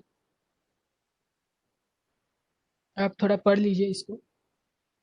ये कोई ह्यूमन का लिखा हुआ आर्टिकल कुछ नहीं है, ये आपका रोबोट ने लिखा हुआ है। आपको पढ़ के लगेगा कि ये कोई आदमी ही लिखा होगा, पर ये है GPT-3 मॉडल, जो हम आपको बोल रहे हैं कि ओपन एआई का, जो रिसेंटली अभी बहुत रिवोल्यूशनरी NLP मॉडल है GPT-3, ओपन एआई का। ये एक छोटा सा पैराग्राफ मैंने उठाया है उनसे, जो उनका जो रोबोट है, ये वो उसका आउटपुट है। एक ब्लॉग उसने पब्लिश किया था लाइक पिछले वीक। तो this is the power of natural language processing. तो अभी हम आ जाते हैं self driving car. Self driving car का एक वीडियो हम आपको दिखा रहे हैं।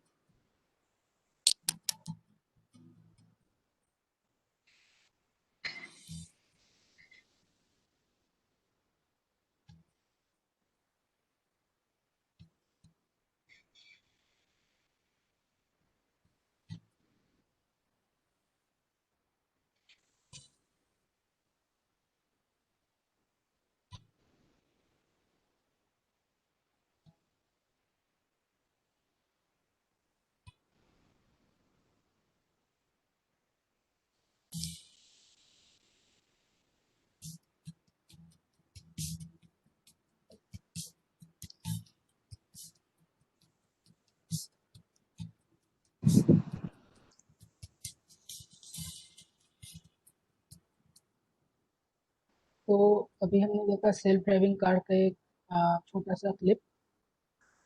तो एक और क्लिप देख लेते हैं, जो कि है स्टूडेंट अटेंशन, मतलब ये अटेंशन स्कोर ये प्रेडिक्ट करता है। ये अभी MIT का नाम सुने होंगे, US का यूनिवर्सिटी है, मैसाचुसेट्स इंस्टीट्यूट ऑफ टेक्नोलॉजी। तो इसमें अभी इसका टेस्टिंग चल रहा है कि स्टूडेंट अटेंशन डिटेल्स, मतलब एक आवाज साफ क्लास नहीं में। आ रहा। ओके सॉरी, अभी आ रहा है? हेलो। ओके, तो अभी जो ये जो आप स्क्रीन पे देख रहे हो, ये रिकॉर्ड करते हैं आप क्लास में बैठ के अटेंशन पे कर रहे हो कि नहीं कर रहे हो। तो ये भी एक नया यूज केस है एआई का एजुकेशन सेक्टर में, जो कि कोई भी स्टूडेंट अगर अटेंशन नहीं पे कर रहा होगा, कोई सो रहा होगा, तो ये रियल टाइम प्रेडिक्शन देता है टीचर्स को, कि जैसे आप स्क्रीन पे देख रहे हो। ये एक नया यूज केस है मशीन लर्निंग एजुकेशन में। तो अभी अब आ जाते हैं जरा फ्यूचर स्कोप में कि कहाँ कहाँ यूज़ हो रहा है। ट्रांसपोर्टेशन में, ट्रांसपोर्टेशन में अभी हम देखें सेल्फ ड्राइविंग कार्स, ये अभी अभी तक मतलब परमिशन नहीं मिला है, पर ये अभी भी परफेक्ट हो रहा है। इसके लिए बहुत सारे रिसर्च अभी काम कर रहे हैं, बहुत सारे सेंसर्स, बहुत सारे डेटा, बहुत सारे रिसर्चर्स अभी इसके ऊपर काम कर रहे हैं। तो अभी कुछ 5 या 10 सालों में ये भी आ जाएगा ऑटोमेशन इन ट्रांसपोर्टेशन की, सेल्फ ड्राइविंग कार्स। फिर आपका है ये एजुकेशन सेक्टर में डिजिटाइजेशन ऑफ टेक्स्ट बुक्स, जैसे कि अभी आप लॉकडाउन में, तो अभी सब आपके पीडीएफ में आ रहा है, या फिर जो भी आप अपलोड कर रहे हो सब ऑनलाइन हो रहा है। तो ये सब जो कि आप एग्ज़ाम भी दे रहे हो, वो प्रोक्टर्ड होता है, सेल्फ प्रोक्टर्ड, वो कंप्यूटर देख रहा है कि आप कहीं इधर उधर तो नहीं देख रहे हो एग्ज़ाम देते वक्त। तो ये सब एजुकेशन सेक्टर्स में एआई का योगदान है। जैसे कि हम आपको वो क्लिप दिखाए अभी कि जैसे कि कोई बोर्ड हो रहा होगा तो कोई सब्जेक्ट से, तो उसका अटेंशन जो स्कोर है वो सब दिख जाएगा। ये सब अभी रिसर्च चल रहा है, फ्यूचर स्कोप है एआई का। तो अभी कस्टमर सर्विस में गूगल असिस्टेंट तो सबको पता ही होगा, सबके फ़ोन में होगा गूगल असिस्टेंट। तो गूगल असिस्टेंट अभी ऐसा हो रहा है कि आप गूगल असिस्टेंट को बोल के कोई भी अपॉइंटमेंट आप फिक्स करा सकते हो। कुछ भी आप जो कोलोquial लैंग्वेज में हम जो टर्म्स यूज़ करते हैं जैसे कि हेलो, फिर जो ये शब्द है जो कि हम यूज़ करते हैं विदाउट नोइंग, ये सब भी वो डिटेक्ट कर लेता है। तो ये सिस्टम बहुत ज़्यादा प्रोग्रेसिव हो गया है। नेचुरल लैंग्वेज प्रोसेसिंग पे ये काम करता है, कस्टमर सर्विस गूगल का। तो गूगल एआई इस पे काम कर रहा है कस्टमर सर्विस में। फिर आता है मैन्युफैक्चरिंग। मैन्युफैक्चरिंग में भी आप जब टेस्ला का अगर आप सुने होंगे, उसका फैक्ट्री में 80% रोबोट्स होते हैं और 20% ह्यूमंस। तो ये जो एआई पावर्ड रोबोट्स होते हैं वो ह्यूमंस के साथ साथ काम करते हैं चीज़ों को और आसान बनाने के लिए। और जब रोबोट्स काम करते हैं तो रोबोट्स तो थकते नहीं है, तो इससे उनका क्वालिटी में ज़्यादा मतलब क्वालिटी इम्प्रूव होता है। फिर आपका जो प्रोडक्शन है वो भी मतलब बहुत ज़्यादा इम्प्रूव होता है। मैन्युफैक्चरिंग में बहुत सा जैसे कि स्टील प्लांट्स है बहुत सारे, तो उसमें भी क्या होता है कि सेंसर्स लगे होते हैं। उनका ब्लास्ट फर्नेस होता है। ब्लास्ट फर्नेस में हम लोग क्या करते हैं, ब्लास्ट फर्नेस रिप्लेस करना पड़ता है कुछ सालों बाद। तो उसके अंदर भी सेंसर्स होते हैं कि उसको इंडिकेशन मिल जाता है टीम को कि कब उसका मेंटेनेंस चाहिए, क्या चाहिए। बहुत सारा ऑटोमेशन चीज़ें अभी आ रहा है, एआई जितना बढ़ रहा है आगे। मैन्युफैक्चरिंग सेक्टर्स में अभी सब कुछ मतलब बहुत ज़्यादा ऑटोमेट हो रहा है।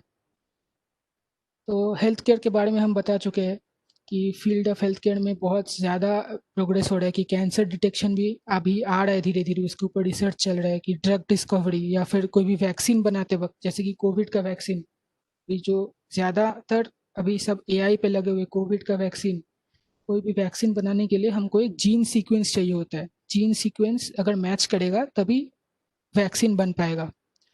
तो जीन सीक्वेंस के लिए भी हम एआई का यूज़ कर रहे हैं, जीन सीक्वेंस निकालने के लिए कि पास्ट डेटा से या पास्ट पेशेंट से जीन लेके हम उसको मैच करा रहे हैं। जितना जल्दी हो सके उतना अच्छा है। तो हेल्थ केयर में ये बहुत ज़्यादा बड़ा मतलब स्कोप है एआई के लिए। तो अभी हम आपको थोड़ा डिटेल से देंगे। अगर आपको थोड़ा सा भी इंटरेस्ट आया होगा एआई के ऊपर, तो आप स्टार्ट कैसे करें। आपको अगर कुछ नहीं आता है प्रोग्रामिंग, अगर आपको ज़ीरो से स्टार्ट करना है तो आप कैसे स्टार्ट कर सकते हैं। अगर आपको इंटरेस्ट आ रहा है तो पहले आपको सीखना पड़ेगा प्रोग्रामिंग लैंग्वेज। वो एक मस्ट है एआई के लिए। तो जो प्रोग्रामिंग लैंग्वेज यूज़ होता है जनरली एआई के लिए वो दो है। एक है पाइथन, दूसरा है आर। तो मैं रेकमेंड करता हूँ कि आप पाइथन सीख लो, क्योंकि ज़्यादातर जो मॉडलिंग होता है, जो मॉडलिंग मतलब जो एल्गोरिदम्स यूज़ होते हैं मशीन लर्निंग या डीप लर्निंग मॉडल्स में, वो हम जनरली पाइथन से बनाते हैं। और आर ज़्यादातर डेटा साइंस के लिए यूज़ होता है कि डेटा प्रोसेसिंग। पाइथन भी यूज़ होता है, इसीलिए हम बोले कि पाइथन एक जनरल लैंग्वेज है डेटा साइंटिस्ट या फिर मशीन लर्निंग इंजीनियर्स के लिए। पाइथन आप सीख सकते हो, बहुत इजी टू लर्न लैंग्वेज है। इसके लिए ज़्यादा कुछ मतलब सीखना नहीं पड़ता है, तो पाइथन आप सीख सकते हो बहुत इजीली। फिर आता है कोर्सेज। सीखोगे तो कहाँ से सीखोगे। तो कोर्सेज में मैं जहाँ से सीखा था, जैसे कि मैं 4-5 कोर्सेज देता हूँ कि यूडेमी आप सीख सकते हो। बहुत लाइक 300 या 400 रुपये में एक एक कोर्स आ जाते हैं उनका। यूडेमी के आप सीख सकते हो। फिर आपका आता है कोडिंग निंजास। ये इंडियन एक कंपनी है जो ट्रेन करता है, न्यू दिल्ली का कंपनी है। हम भी इसका कोर्स ले चुके हैं। बहुत ही मतलब अच्छा कोर्स है। अगर आपको ज़ीरो से स्टार्ट करना है तो कोडिंग निंजास का कोर्स आप ले सकते हो। कोर्सेडा है। कोर्सेडा एक यूएस कंपनी है। ये भी वर्चुअली क्लासेस देता है आपको। इससे अब आप एमएल डीएल ये सब के बारे में सीख सकते हो। स्टैनफोर्ड के टीचर्स होते हैं। फिर आता है सिंपली लर्न। ये भी एक वेब बेस्ड। आ गया।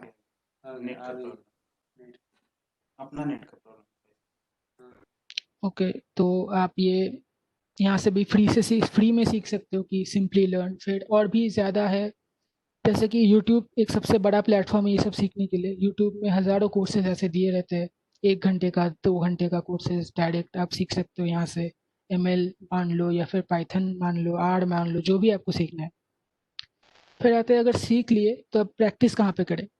तो ये जो वेबसाइट्स है कैगल, फिर आपका हैकरअर्थ, एनालिटिक्स विद्या, फिर मशीन हैक, ये सब मशीन लर्निंग और डीप लर्निंग के प्रॉब्लम से डील करते हैं। ये लोग हैकाथॉन्स कंडक्ट करते हैं। हैकाथॉन्स क्या होते हैं, हैकाथॉन्स कुछ ऐसे होते हैं कि इंडस्ट्री रिलेटेड प्रॉब्लम्स या फिर कुछ बेसिक प्रॉब्लम्स, जैसे कि आप अगर शुरू करोगे एआई सीखना, तो कैगल, हैकर अर्थ, ये सब में जाके आप हैकाथॉन्स अटेंड कर सकते हो। को आपको एक आइडिया मिल जाएगा कि कैसे प्रॉब्लम सॉल्व होते हैं, कि वहाँ पे आपको हेल्प भी मिल जाएगा। बहुत सारे बच्चे वहाँ पे सॉल्व भी करते हैं, तो उनसे उनका सॉल्यूशंस देख के आप सीख सकते हो कि अच्छा कैसे डील करना है। आप एक बार स्टार्ट कर, अगर आप सीख जाओ कोर्सेज लेके कि कैसे करते हैं, तो आपको इसका आइडिया लग जाएगा। तो अभी आपने सब सीख लिया, तो आपको प्रोजेक्ट्स बनाना होता है। एक अगर आपको मशीन लर्निंग डोमेन में जॉब चाहिए होगा, तो आपको प्रोजेक्ट्स मस्ट होता है। तो प्रोजेक्ट्स में आप क्या क्या शुरू कर सकते हो? प्रोजेक्ट्स में आप हैकाथॉन से भी कुछ प्रोजेक्ट्स ले सकते हो, जैसे कि मैंने लिया है कि टाइटैनिक सर्वाइवल क्लासिफिकेशन। तो ये क्या है टाइटैनिक सर्वाइवल क्लासिफिकेशन? जैसे कि टाइटैनिक का जो डिजास्टर है, उसका भी हमारे पास डेटा है। तो कौन कौन सर्वाइव किया था, कौन किस कमरे में ठहरा था, उसका केबिन कहाँ था, कौन से डेक में था, सब कुछ डेटा है इसमें, सब डेटा। तो इससे आप प्रेडिक्ट कर सकते हो कि अच्छा कितने एज के मतलब ह्यूमन सर्वाइव किए, कितने एज थे उनके, एवरेज एज कितने थे, ज़्यादा मतलब मेन सर्वाइव किए या वुमेन सर्वाइव किए, ये सब डेटा आप देख सकते हो टाइटैनिक क्लासिफिकेशन से। फिर आ जाता है आपका मूवी रिकमेंडेशन सिस्टम। ये भी आप खुद बना सकते हो, जैसे कि नेटफ्लिक्स आपको देता है या फिर यूट्यूब देता है। कोई भी आप एक मूवी देखे तो दूसरा मूवी का आपको रिकमेंडेशन आएगा। तो ये सब आप खुद सीख सकते हो, इसका डेटा सेट सब दिया हुआ रहता है कैगल, हैकर अर्थ, ये सब में सर्च करोगे तो मिल जाएगा आपको। पहले आपको स्टार्ट करना होगा ये सब सीखना।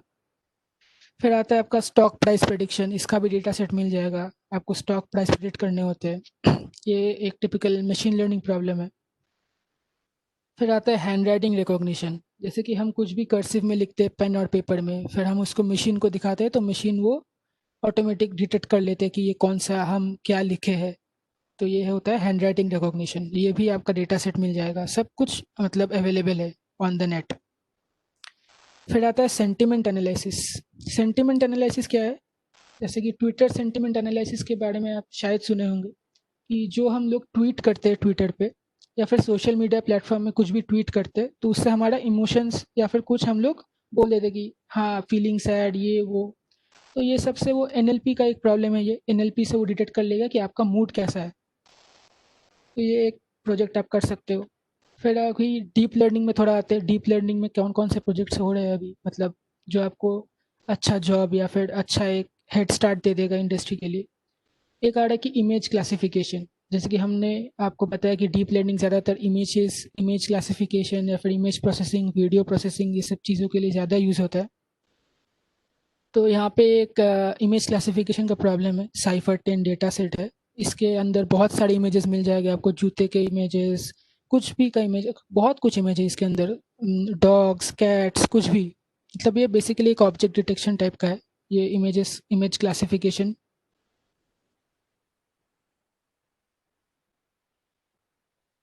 इमेज क्लासिफिकेशन का प्रॉब्लम है, ठीक है।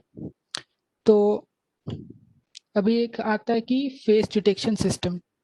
फेस डिटेक्शन सिस्टम जैसे कि आपके फ़ोन्स में है फेस रिकॉग्निशन, कि हाँ एक फेस दिख रहा है उसको तो वो एक बाउंडिंग बॉक्स बना देगा ग्रीन कलर का। फिर फेस रिकॉग्निशन भी आप कर सकते हो डीप लर्निंग में। फिर आता है आपका music genre classification system. Music genre classification system क्या है कि कोई भी म्यूज़िक है, जॉनरा मतलब कि रॉक, पॉप या फिर जो भी आपका म्यूज़िक है, ये वो म्यूज़िक को सुन के मशीन उसको क्लासिफाई कर देगा कि ये कौन से जॉनर में बिलोंग करता है। एक डीप लर्निंग प्रॉब्लम है ये भी। फिर वही ऑब्जेक्ट रिकॉग्निशन सिस्टम, जो कि हम इमेज क्लासिफिकेशन में बताए, ऑब्जेक्ट रिकॉग्निशन सिस्टम आप बना सकते हो। फिर आता है ड्राइवर ड्राउजीनेस डिटेक्शन। ये एक नया चीज़ है, जैसे कि अभी जो गाड़ी में अभी लगा रहे हैं ये सब चीज़ें, कि एक कैमरा होगा कि अगर आप मतलब गाड़ी चलाते चलाते आपको नींद आ रहा है, तो वो सिस्टम ये भी डिटेक्ट कर लेगा और वो ब्रेक मार देगा गाड़ी में, या फिर आपको अलर्ट दे देगा कि आप सो रहे हो, आप गाड़ी को पार्क कर दो या फिर थोड़ा रेस्ट लो। ये एक ड्राइवर ड्राउजीनेस डिटेक्शन, ये कहीं कहीं भी यूज़ हो रहा है, तो इस पे भी आप प्रोजेक्ट्स बना सकते हो, इसका भी डेटा सेट अवेलेबल है। तो that's all I would like to conclude this presentation. So now if you have any questions, I'm open to questions.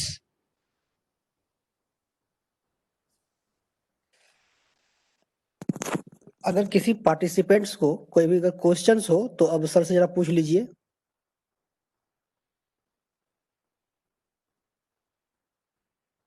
Any questions, guys?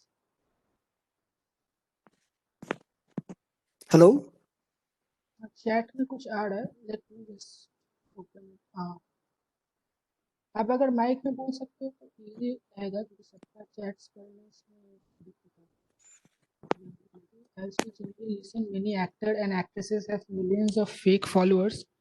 How they distinguish account, whether it's fake or original? uh, इसके लिए भी like देखो कि अगर आपके पास followers जैसे कि एक इंट्यूशन है, ये सब आप एआई को मतलब एल्गोरिदम वाइज नहीं सोचो, आप सोचो कि आप कैसे डिस्टिंग्विश करोगे एल्गोरिदम मतलब ये फेक है कि रियल है। सपोज मेरा फॉलोअर्स है 2000, पर हम जब फोटो पोस्ट कर रहे हैं पर उसमें आ रहा है 2 से 3 लाइक या फिर 200 लाइक। समझ रहे हो बात?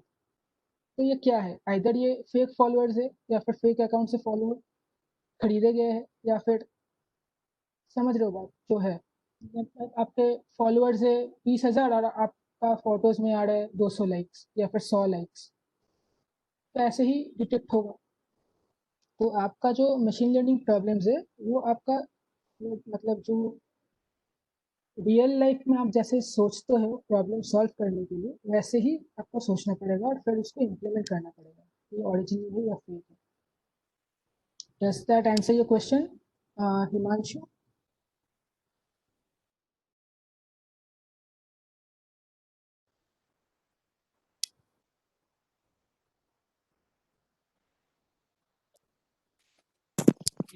Are you there?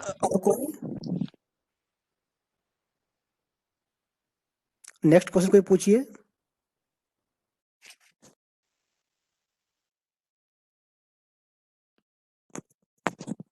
Hello, next question कोई भी पार्टिसिपेंट्स?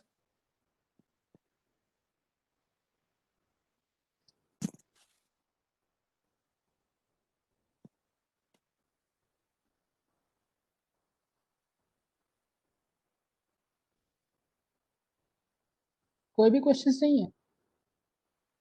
अच्छा, NLP, we have a question, Anupam Kumar.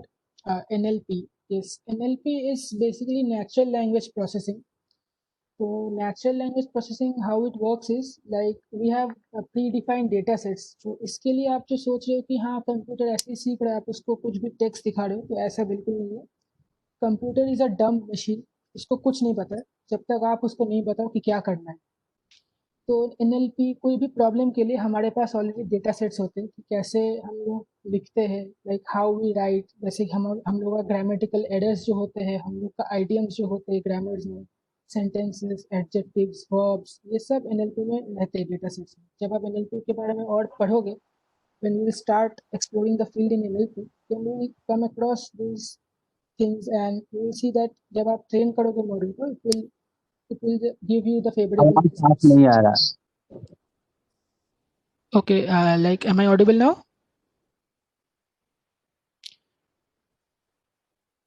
हाँ, तो NLP के हम बारे में बोल रहे हैं कि इस सब के लिए डेटा रहता है ऑलरेडी, तो बहुत सारे डेटा ऑलरेडी प्रेजेंट रहते हैं इसके लिए। मतलब ऐसा है नहीं कि आप मशीन को ऐसे ही कुछ भी दिखा दो तो वो आउटपुट दे देगा। तो ऐसे हम लोग मशीन्स को ट्रेन करने में बहुत टाइम और रिसोर्सेज लगते हैं, बहुत सारे डेटा लगते हैं। तो एक बार वो मशीन जब ट्रेन हो जाता है किसी पर्टिकुलर चीज़ में, तो आप उस मशीन से, जैसे कि आपका NLP का प्रॉब्लम है, तो आप NLP का डेटा जैसे कि हम लोग का वर्ब्स, आइडम्स जो भी होते हैं हमारा सेंटेंसेस इंग्लिश लैंग्वेज में, तो हम वो देते हैं, या फिर ट्रांसलेशन जो होता है तो उसके लिए भी हम उसको ट्रेन करते हैं। तो ये सब के लिए आप जब पढ़ोगे ये NLP को लेके, ये देखिए ये सब मतलब एक एक फील्ड हो गया कि NLP, फिर आ गया आपका इमेज प्रोसेसिंग। तो ये सब फील्ड के बारे में जब आप पढ़ोगे तो आपको और जानने को मिलेगा, देन आपको ये सब ऑटोमेटिकली आपके मन से ये क्वेश्चंस मतलब सॉल्व हो जाएंगे। कि अभी हम आपको बताएंगे तो आपको लगेगा कि ये बहुत बड़ा चीज़ है, ये कुछ ऐसे बड़ा चीज़ नहीं है। आप जब एक बार स्टार्ट कर दोगे तो आपको मतलब things will fall in place, तो आपको ग्रेजुअली समझ में आता रहेगा कि हाँ ये कैसे करना है, नेक्स्ट कैसे करना है। ओके,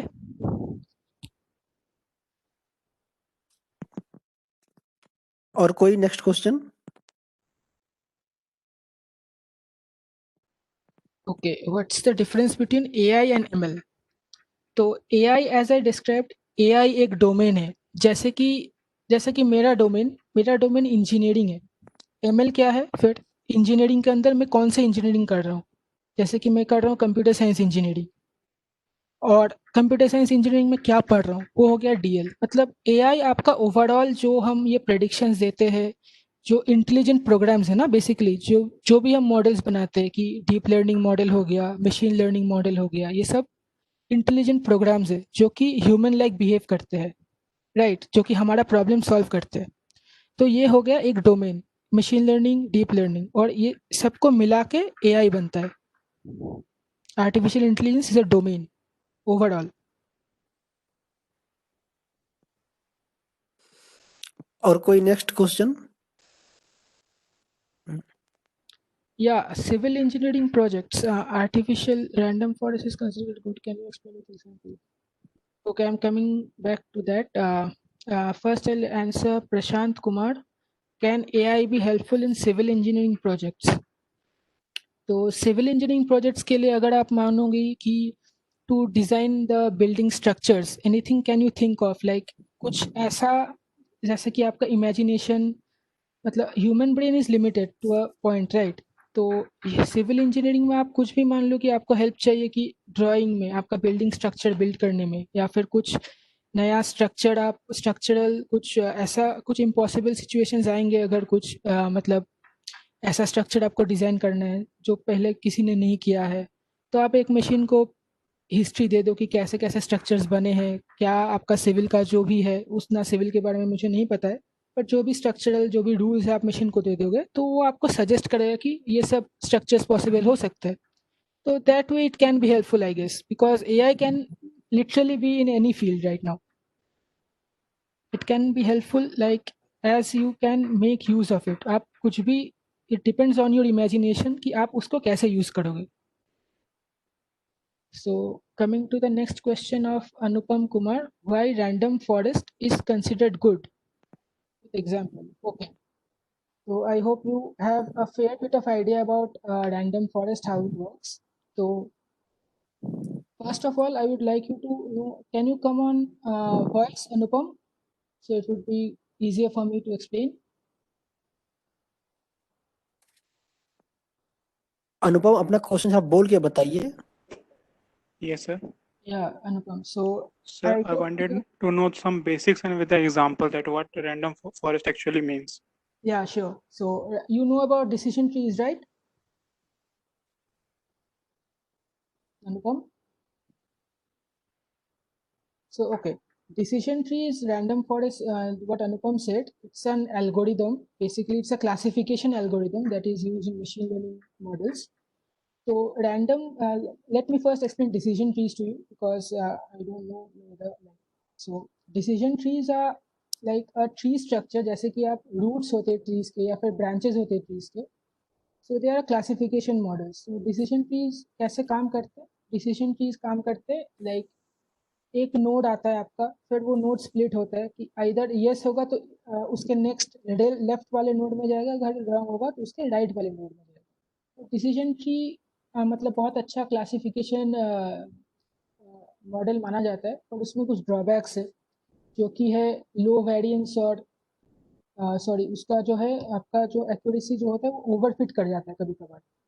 तो उसका जो ये ओवरफिटिंग का जो ये टेंडेंसी है डिसीजन ट्रीज का, उसको काउंटर करने के लिए हम उसको रैंडम फॉरेस्ट एक एनसेम्बल एल्गोरिदम, एनसेम्बल टेक्निक, जो कि बैगिंग में आता है रैंडम फॉरेस्ट। तो रैंडम फॉरेस्ट बेसिकली क्या है, एक कलेक्शन ऑफ डिसीजन ट्रीज है। तो रैंडम फॉरेस्ट ऐसा काम करता है, आप जो डेटा है आपका, तो आप उस डेटा को अगर बहुत, मतलब आप उस डेटा को अगर मतलब सेग्रीगेट कर दो और बहुत सारी डिसीजन ट्रीज में दे दो आपका डेटा को, मतलब सैम्पलिंग करके कि विथ रिप्लेसमेंट, कि हाँ ये वाला पोर्शन ये पार्ट उसको एक डिसीजन ट्री को दिए, फिर n number of decision trees आए आपके पास। तो n number of decision trees जो आए, उसका जो प्रेडिक्शन, जो कलेक्टिव प्रेडिक्शन होता है, क्लासिफिकेशन के लिए हम उसका मेजोरिटी लेते हैं, और रिग्रेशन के लिए हम उसका मीन या फिर मीडियन लेते हैं। तो वो जो आउटपुट आता है रैंडम फॉरेस्ट का, वो डिसीजन ट्री का जो ये जो ओवर फिटिंग का चांसेस है, फिर आपका ये जो ड्रॉबैक्स है डिसीजन ट्री का, वो रैंडम फॉरेस्ट मॉडल्स में नहीं दिखाई देता। Random forest is considered better than decision trees. That's why we use random forest, जो कि है a collection of decision trees. Does it answer your question, Anupam?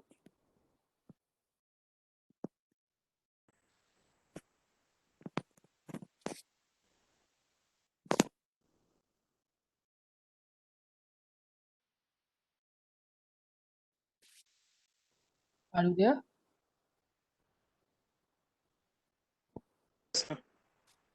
Okay, so which language we should opt for if we know Python from basics to advanced level? Yeah, Python is a very good language for to like continue with artificial intelligence. You can continue with Python. Python is a great language to start from.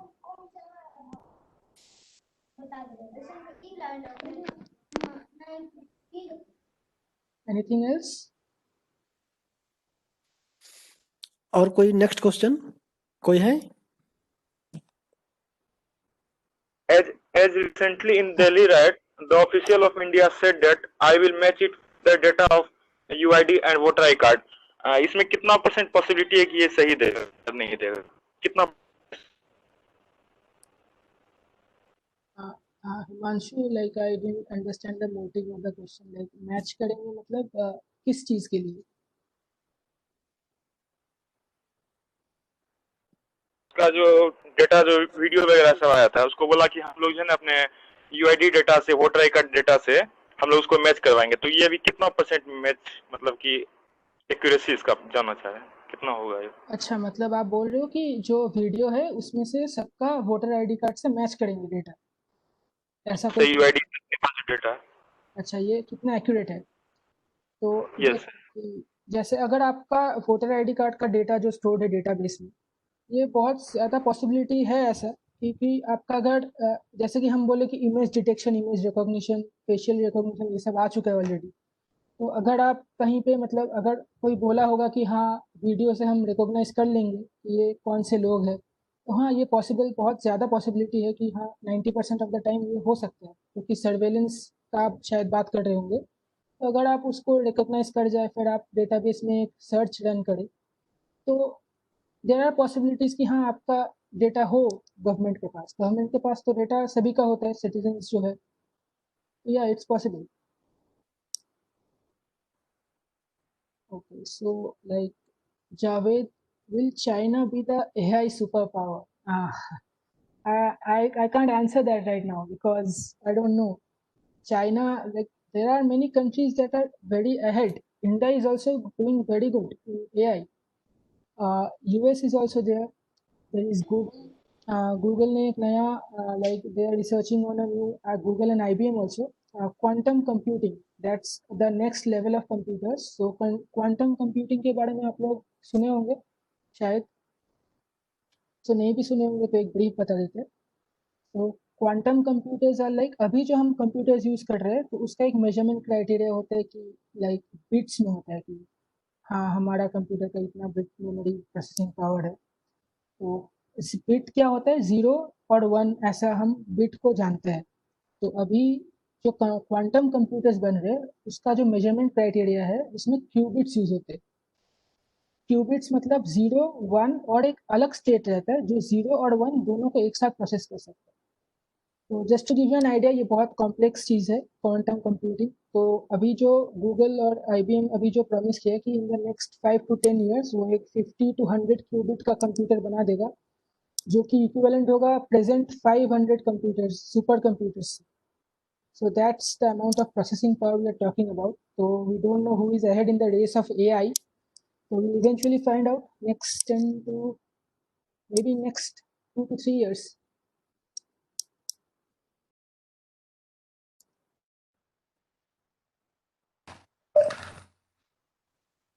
So और कोई next question? how much time it will take AI to learn one course from basic to project level? Okay, a good question. So right now it totally depends on you. Like you are completely sorry, I'm not breathing. So right now it totally depends on your learning capability. Like if you have a fair idea of mathematics and the basics are clear about any, like your maths base is clear, then it will take about 6 months minimum or maximum 6 months it will take you to learn this basic level of AI. You can make a machine learning model within 2 months of learning Python or anything, any course, in any course. So be assured it doesn't take a year or 2 year. It just takes like maximum you can take 1 year to learn one subject, right?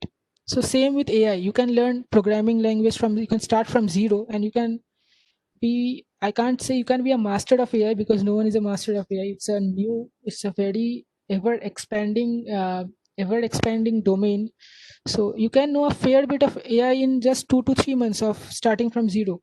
So yeah, you can just start today, I guess. Prashant, just log into YouTube.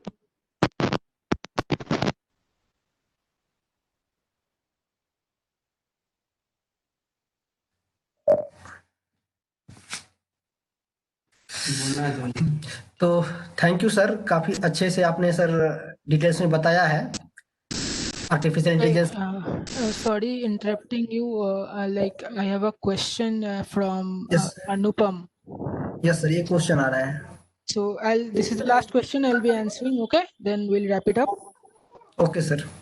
Okay, so you talked about Tesla, the self-driving cars, but it cannot be trusted completely. As we get to know, it speeds up automatically. Accident took place few days earlier, so when it will be fully secured. So yeah, completely right. So Anupam, you're right about it. Like self-driving cars cannot be trusted as of now, but Tesla cars, I don't know.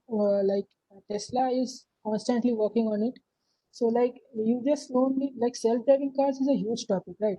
So it's not about the cars moving by themselves. They need to recognize the traffic lights, the road signals, and all the things are there. Many things are there. So it will take a bit of time, like 5 to 10 years. In next 5 to 10 years, like Google has already made within its campus, Google has made self-driving cars which are running till date. So yeah, like they are not deployed on the main streets for customers. So it will be there just 10 to 15 years. Okay then.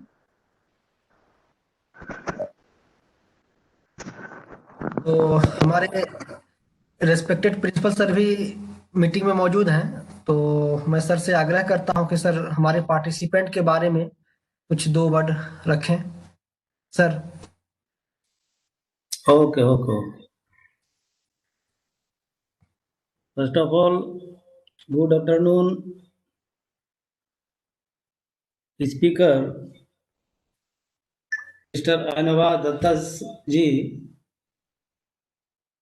and all my faculties, like coordinator Professor Sikandar Kumar and Professor Arindam Ghosh sir, and all my dear student, very thanks to speaker Mr. Anava Datta sir. आपने आज के इस webinar में artificial intelligence के बारे में बहुत अच्छे तरीके से बताया, इस टॉपिक को बहुत अच्छे तरीके से रखा। इसे हमारे पार्टिसिपेंट्स खास करके हमारा जो स्टूडेंट है वो इस वेबिनार का फ़ायदा लेंगे। आज के इस टॉपिक में जो हमने सुना, जो आज हमारे डेली लाइफ में जो यूज हो रहा है और आगे जो फ्यूचर में भी यूज होने वाला है, उसके बारे में डिटेल्स में आपने हमारे पार्टिसिपेंट के लिए बताया। इसके लिए बहुत बहुत धन्यवाद। और इससे हमारे पार्टिसिपेंट खास करके हमारे स्टूडेंट को बहुत ही फ़ायदा होगा। बहुत बहुत धन्यवाद हमारे कोऑर्डिनेटर घोष सर और सिकंदर सर को, और हमारे टेक्निकल सपोर्ट जो किए हैं अभिषेक सर, बहुत बहुत धन्यवाद। और हमारे जो स्टूडेंट है, खास करके हमारा जो स्टूडेंट है, इस वेबिनार में आपने शांतिपूर्वक इस वेबिनार का फ़ायदा लिया और हमें आशा है कि इस आर्टिफिशियल इंटेलिजेंस के बारे में आप लोग बहुत अच्छे तरीके से समझे होंगे। और बाद में हमारे सर जो बताया कि हाउ टू स्टार्ट, उसके बारे में डिटेल्स में आप लोगों ने सुना भी, और आशा करेंगे कि आप लोग भी ये आर्टिफिशियल इंटेलिजेंस को स्टार्ट करें, सीखने का प्रयास करें। इससे आपके थ्रू ही आप तो जानते हैं कि जब तक हमारे स्टूडेंट कुछ नहीं करेंगे तो हमारे फिर कॉलेज का नाम होगा नहीं। आज हमारे अपने कॉलेज का नाम रोशन करने के लिए आप कुछ करते हैं तो हम सबों का नाम होगा, हमारे कॉलेज का नाम होगा, हमारे स्टेट का नाम होगा, और आगे भी आप लोग जाइएगा। और आप लोगों के उज्जवल भविष्य की कामना हर समय मैं करते रहता हूँ। आगे भी वेबिनार आएगा और कोशिश करता हूँ कि कैसा वेबिनार हो जिससे कि आप लोगों को फायदा हो। आप लोग जिस एम को प्राप्त करने के लिए यहाँ आए हुए हैं उस एम को आप प्राप्त करें। बहुत धन्यवाद। Thank you sir. और सर मैं एक बात कहूंगा सर कि ये जो आर्टिफिशियल इंटेलिजेंस है सर, हमारे सिलेबस में भी आ रहा है सर अगले सेमेस्टर से कंप्यूटर। जी, हाँ। तो ये मुझे लगता है कि बच्चों को एक आइडिया जरूर मिल गया होगा आज। और इसके लिए बहुत बहुत धन्यवाद स्पीकर सर, आपने काफी अच्छे डिटेल्स में आज एक्सप्लेन किया है आर्टिफिशियल इंटेलिजेंस के बारे में। इसके लिए बहुत बहुत धन्यवाद सर आपको सर। Welcome sir, welcome. और उम्मीद करते हैं सर कि आपके जो हमने 1.5 घंटे समय लिया है सर, इससे हमारे बच्चों को बहुत ही बेनिफिट होने जा रहा है। तो इसी उम्मीद से सर आगे भी अनुभव सर से जो है हम ये फ्यूचर में भी संभावना हम रखते हैं कि हमारा जो इनका प्रयास है और इनका जो यदि हमें सहायता लेना पड़े हमारे स्टूडेंट के लिए, तो हम चाहेंगे कि आगे भी सहायता हमें देते रहें। Sure sir, sure. तो सर आज सर यहाँ अंत करें सर। ओके, ओके, ठीक। Okay sir, thank you sir. Okay, thank you sir speaker sir. Thank you. It was nice to be with you all.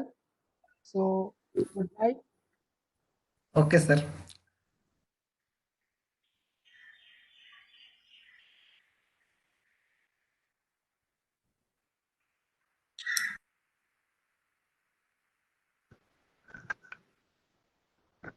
Hello. हाँ, हमारे पार्टिसिपेंट अब leave कर सकते हैं। हेलो जी सर, आर्टिफिशियल से किस ब्रांच में आएगा अगले सेमेस्टर में जो बोले आप? ये कंप्यूटर फंडामेंटल्स में सिलेबस में आ रहा है अब। ठीक है सर।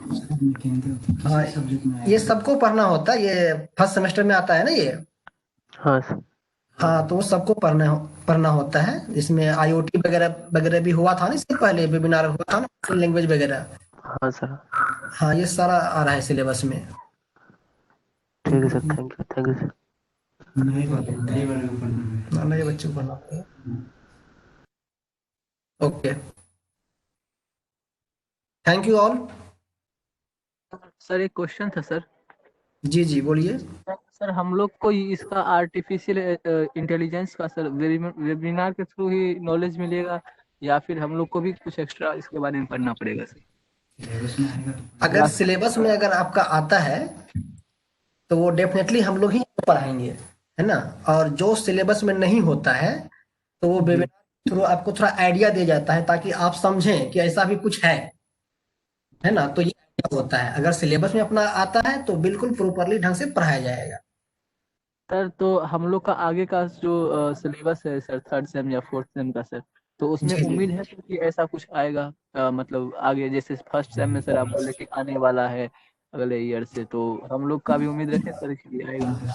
नहीं नहीं, आपका तो उम्मीद नहीं है क्योंकि अब आप निकल चुके हैं फर्स्ट सेमेस्टर से। एक्चुअली फर्स्ट सेम और सेकंड सेम को पढ़ना होगा, और वैसे बच्चे पढ़ेंगे जो कंप्यूटर साइंस से डिप्लोमा करेंगे। जी तो जैसे अपने यहाँ तो सिविल है, मैकेनिकल, इलेक्ट्रिकल और इलेक्ट्रॉनिक्स है। जी सर। ठीक, तो आफ्टर फर्स्ट ईयर उन्हें नहीं पढ़ना होगा, लेकिन फर्स्ट ईयर में ही पढ़ना है सेमेस्टर 1 और 2 को। जी कमिंग सेमेस्टर में ऐसा होने जा रहा है। जी, तो हम लोग को सर इस तरह से ही मतलब इसके बारे में आइडिया दिया जाएगा सर। अभी तो सिलेबस में नहीं है, तो इसलिए वेबिनार के थ्रू आपको बताया जा रहा है। आप में जी अगर आप हैं तो थोड़ा अभी जैसे स्पीकर सर ने बताया कि आप कहाँ कहाँ से पढ़ सकते हो, कैसे कैसे पढ़ सकते हो, तो आप ट्राई कीजिए और हम लोग भी आपको जरूर मदद करेंगे इसमें, जो हो करेंगे। जी, थैंक यू सर। ठीक है, ओके, वेलकम।